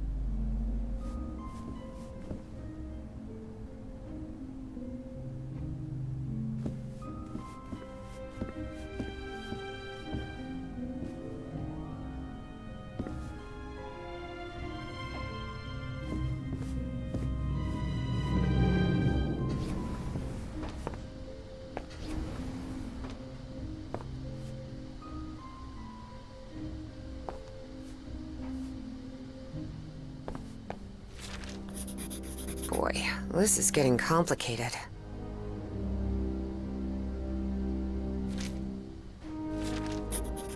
Huh. This device appears to interface directly with the brain.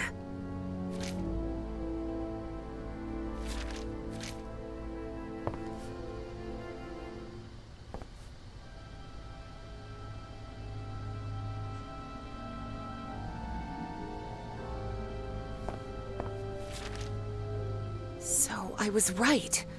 This machine is a kind of mind swapper.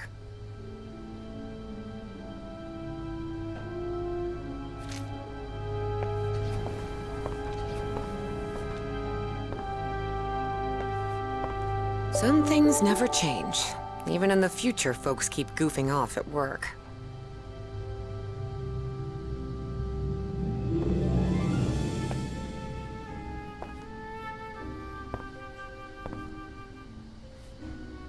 Some things never change. Even in the future, folks keep goofing off at work. 2006? Am I in the future? But how did I get here? Despite her confusion, for a science fiction enthusiast like Evie, the sight was fascinating. She had already been to the Mesozoic, and now she was in the 21st century, and all within a couple of hours.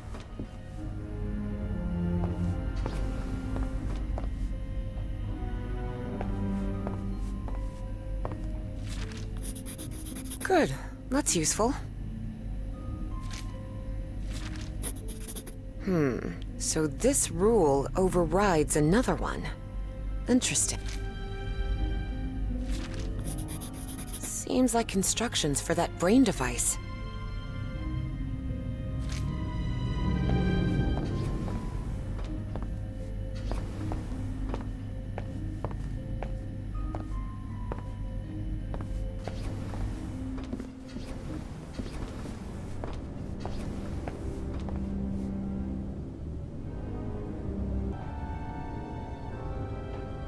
What kind of machine is this?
Yes, I did it!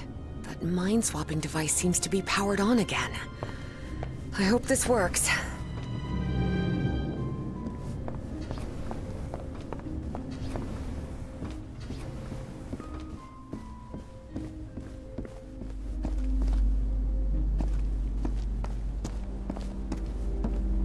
God, I hope this works. I need it to work. Professor Everhart, listen carefully to what I have to tell you, please. Evangeline, are you... I am not Evangeline. I am Dr. West. Please, listen to me. You won't like what I'm about to say, but I need you to listen carefully and do exactly... A greater plan is unfolding, and you must fulfill it to guarantee the survival of not only the human race, but of the space-time continuum itself.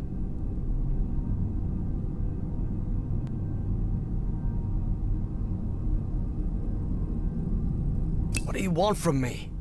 I told you, I am Dr. West. You will reach the ruins of Nicotis, and you will find Caleb Bowen. Don't worry, you will stop him.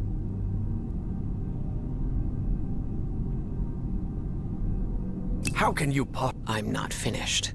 There is a price to pay for Bowen's defeat, and that is Evangeline's life. What? You can't... I am.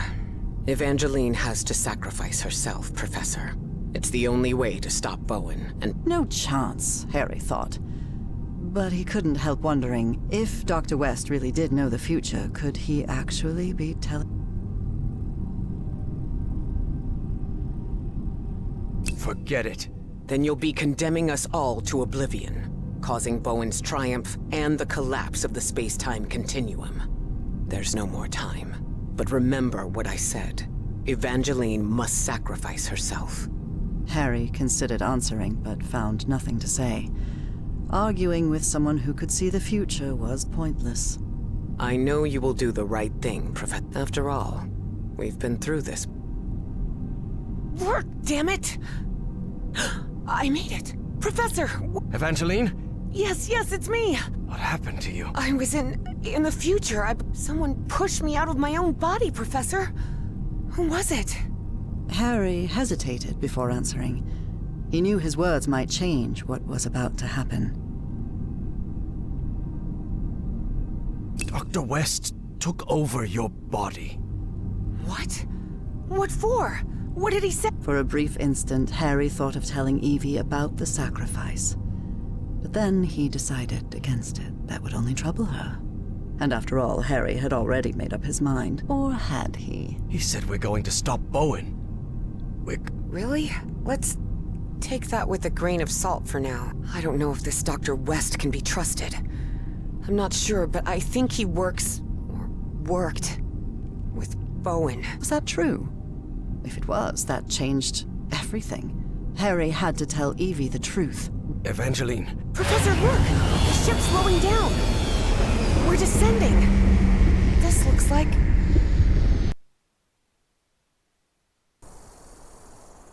The Pacific Ocean. Nakotis is somewhere in the Pacific? Looks like it. Hold on, Professor. I think we're about to land.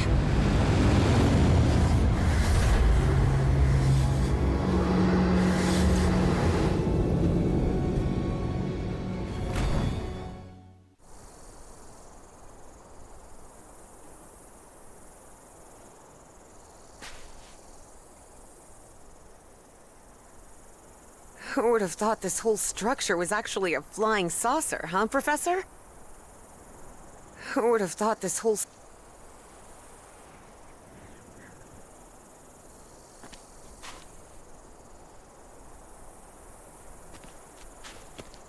Red sand. This must be the Great Sandy Desert. So we're in Australia. We crossed half the world in, what, half an hour at most? For all his fascination with Yithian tech, Harry didn't answer. He...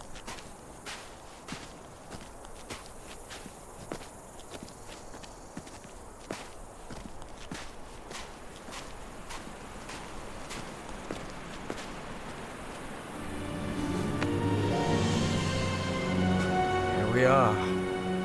This is Nakotis. Wow.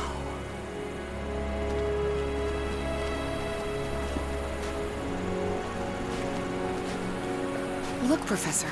A camp. Looks abandoned.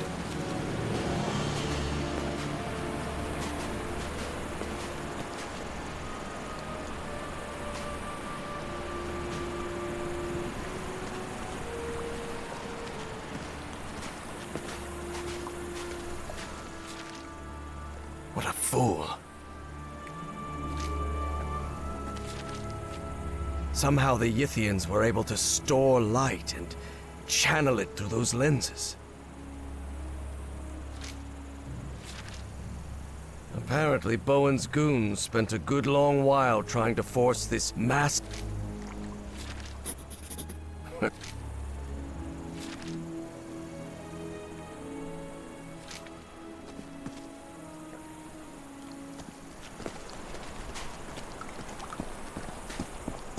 I'll stay here, Professor. Let me know if you find anything.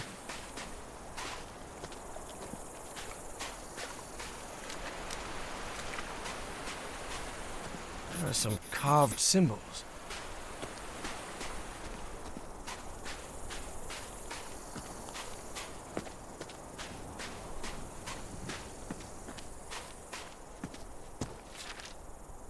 Does this manipulate the shapes? This is the Nazi who escaped from the radio station. Well, well, look at that. Ever since he got some black ooze on him back at Harry's house, Eugene Kingsley's health had collapsed, and he died not long after reaching Australia. Well, well, look at that. Ever since he got some black ooze on him back at...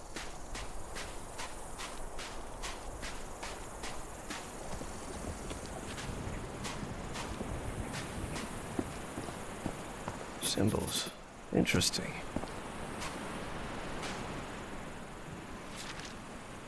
So Stahl and Bowen had an argument. Big surprise.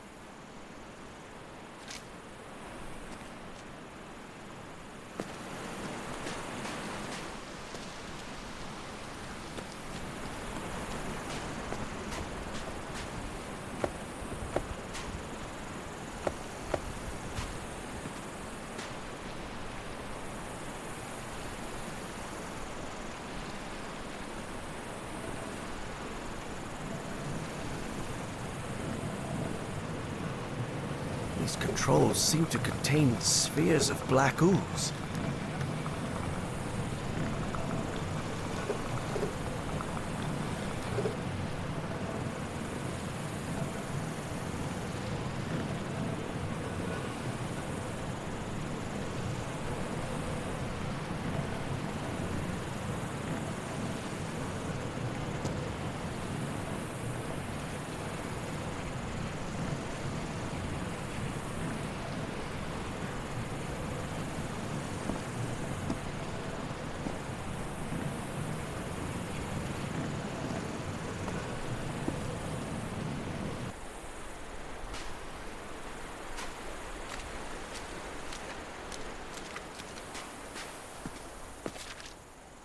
Seems she had a rare moment of good judgment.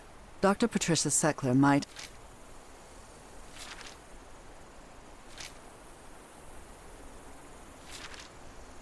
This looks similar to the platform I used back on the island.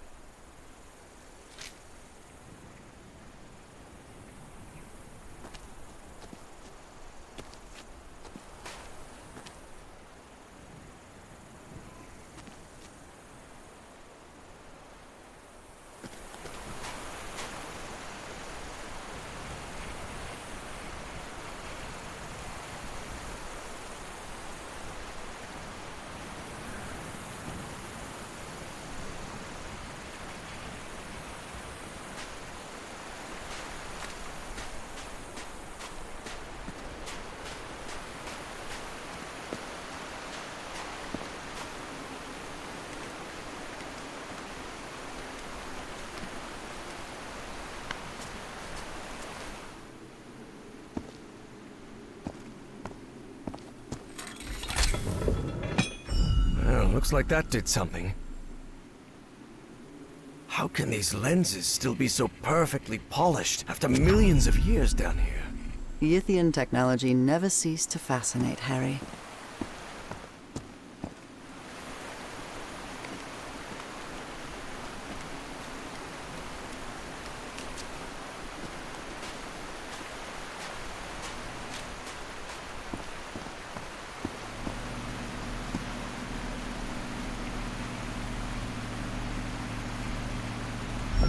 Did you see anything like this in your visions of Nakotas, Evangeline?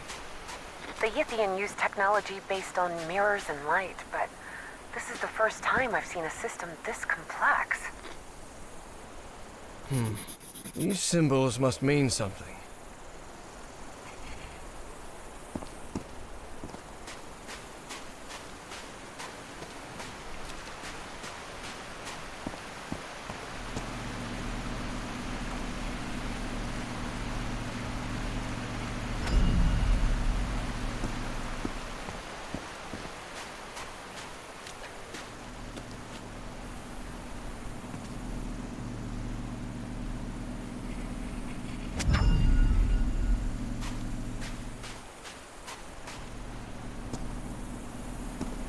Nope, it isn't. Nope, nope, nope, nope, it isn't working.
Look, Evangeline. I can rotate the shapes using these controls.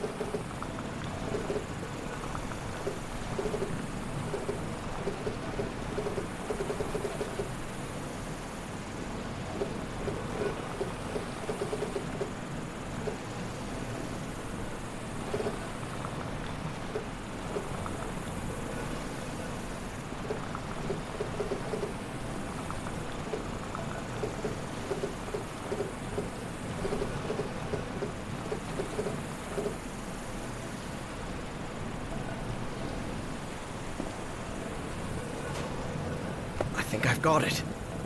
Sort of.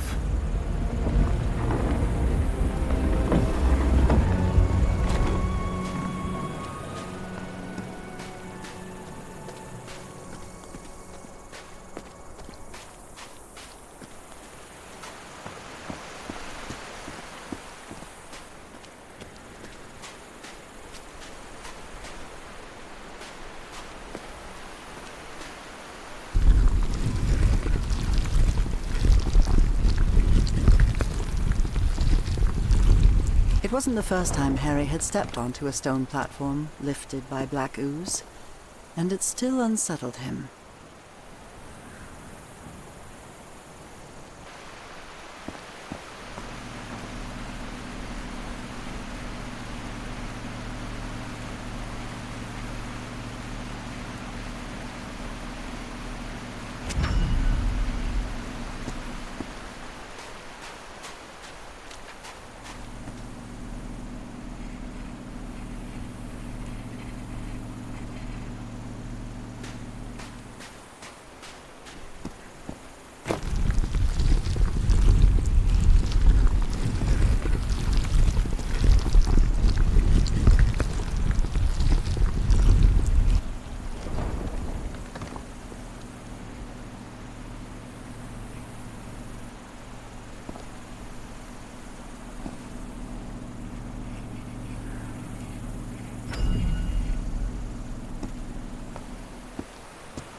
Another one of those moving patterns. Evangeline, watch out.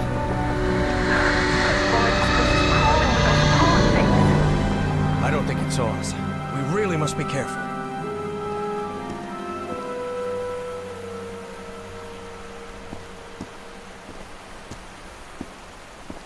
Another one of those moving patterns.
Right. That one was tricky.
Yes, I opened it.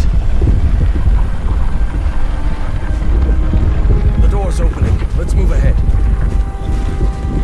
Any sign of those polyps, Evangeline? Not that I can see. There was no sign of the polyps, true. But there was no sign of Bowen either. Good lord, what happened here? Looks like they ran into those smoke things.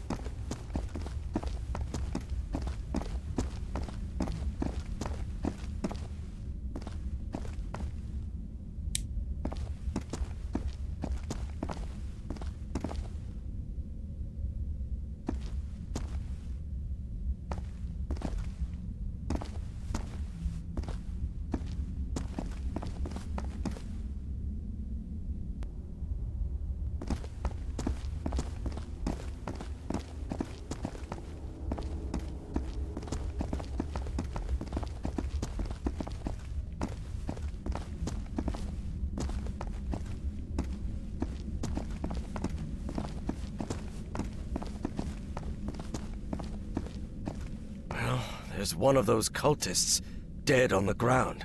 Bowen and Stahl had a last-minute argument over how the mind-swapping machine should be used. It didn't end well.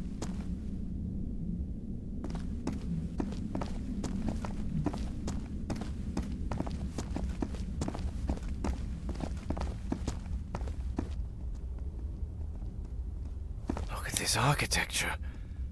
Does it look familiar to you? Professor, this looks like the archives. The great library from my memories, but back then it was full of life. This place is in ruins. Makes sense, Evangeline. Millions of years have passed since you were here. This is breathtaking. If this is the place where I was millions of years ago, the mind-swapping device must be at the top of that basalt tower. What is this thing? Looks like a ray of light. Whoa! The polyps are gathering over there. What's going on? What are they trying to do? I don't know what drives those creatures. I don't understand what they do, or why they do it.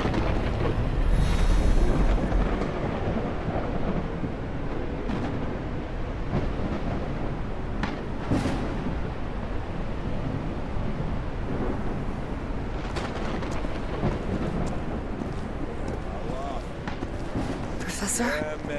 Do you hear some kind of chanting? Yes. And I believe I recognize the one chanting. I don't like this.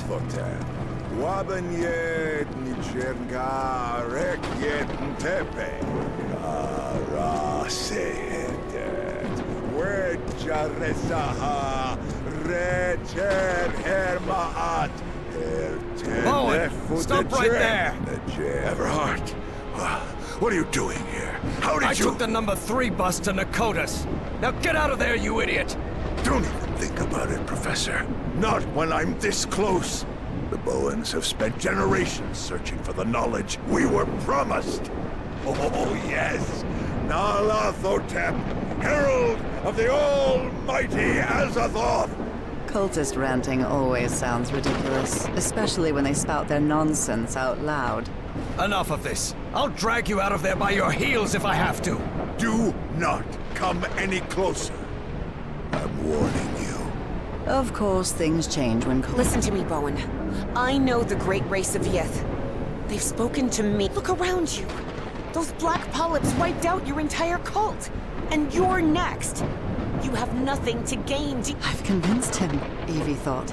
I actually convinced that stubborn old fool. I can't believe it. You think you're gonna stop me with your empty talk, Gerb? Ugh, figures, Evie thought. And when Bowen powered up the mind-swapping device, she realized she'd have to do something, and fast. Professor, if he activates the mind-swapping device, we're finished! Harry was out of time. He had to make a decision.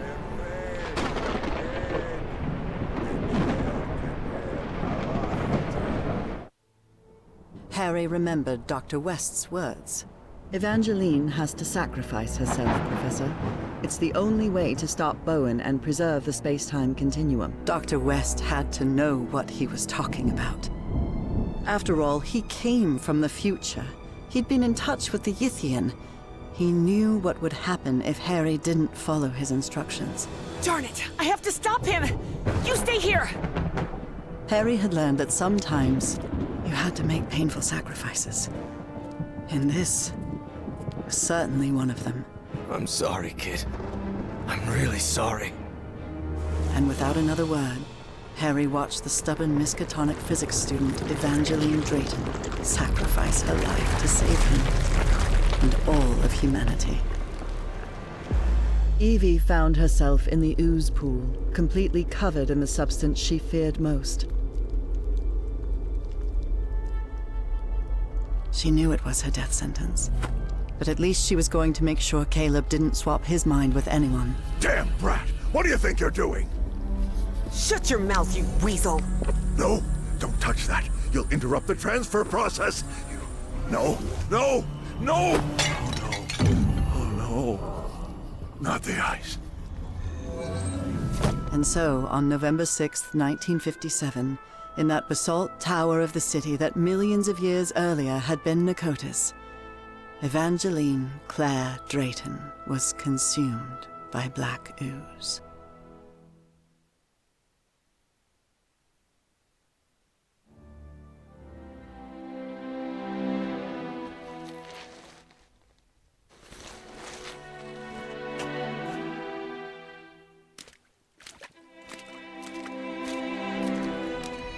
Upon waking in that infinite ocean of blackness, Evie thought that she had died.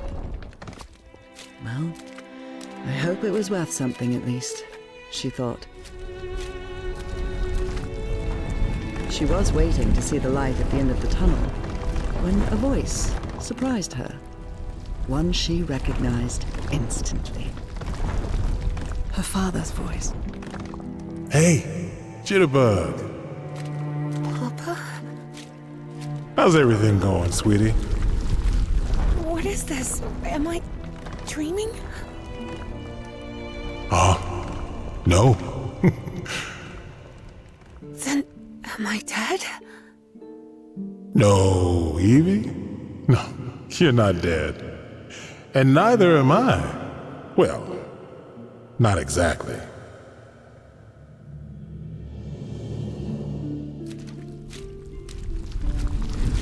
I don't understand anything, Papa. I have so many questions. Yeah, I know. Easy, sweetheart. We have all the time in the world.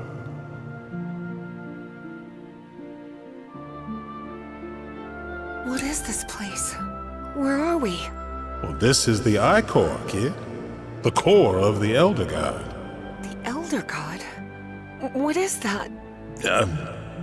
Let's see, I don't know how to explain it. You know, I've never been too good with words, Evie. I know he had many names through the ages, but to me, it's simply the Elder God. His acts are hard to understand sometimes, but in his way, he connects us all beyond time and space. Yeah, but these are just, words. And words do not do him justice. Frank didn't know how to put it into words, but he thought that maybe the Elder God was simply God.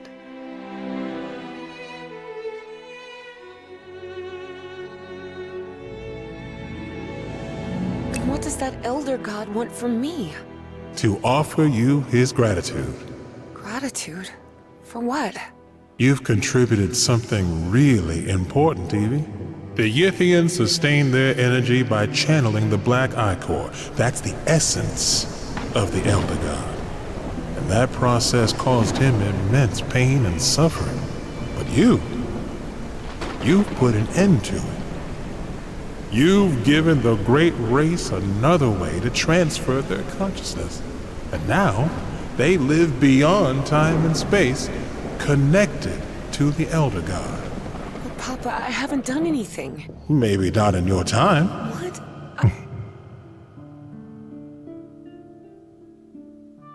I'm covered in that black ooze. No, his blood doesn't affect those who are connected to him. I died, somehow, on the island, but I came into contact with the Black I-Core, with his blood. That's why I'm here. And that's why he couldn't harm you even if he wanted to, because someone connected to him loves you and protects you. That's me. Who is Dr. Webb? Me? A doctor? Then who? Oh, you'll have the answer to that when you wake up, Eve. That means I can't stay here with you, right? Oh, Jitterbug. You're already here with me.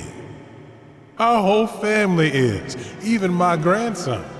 What grandsons? You need to go back to your time now. There's a life waiting for you.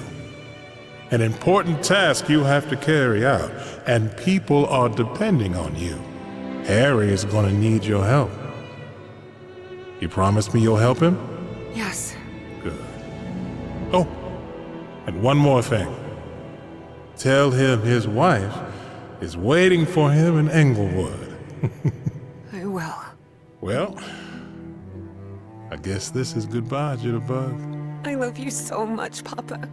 I'm going to miss you terribly. Well, it's only a matter of time. A matter of time and space. And remember, I love you very much. Evangeline?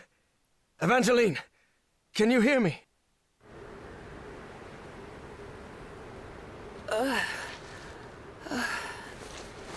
You did it, Evangeline. You saved us all. Don't come any closer, Professor. I'm covered in... Do not worry.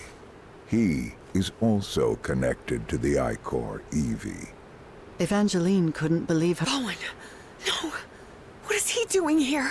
No, Evangeline. It's not what it looks like. It's... Evie understood at once who was... The loop is in the process of closure. That is optimal. But we must continue. Process of closure? Do not worry. What comes next will be far easier. We only need to follow the plan you and I laid out the first time you contacted me. Dr. West.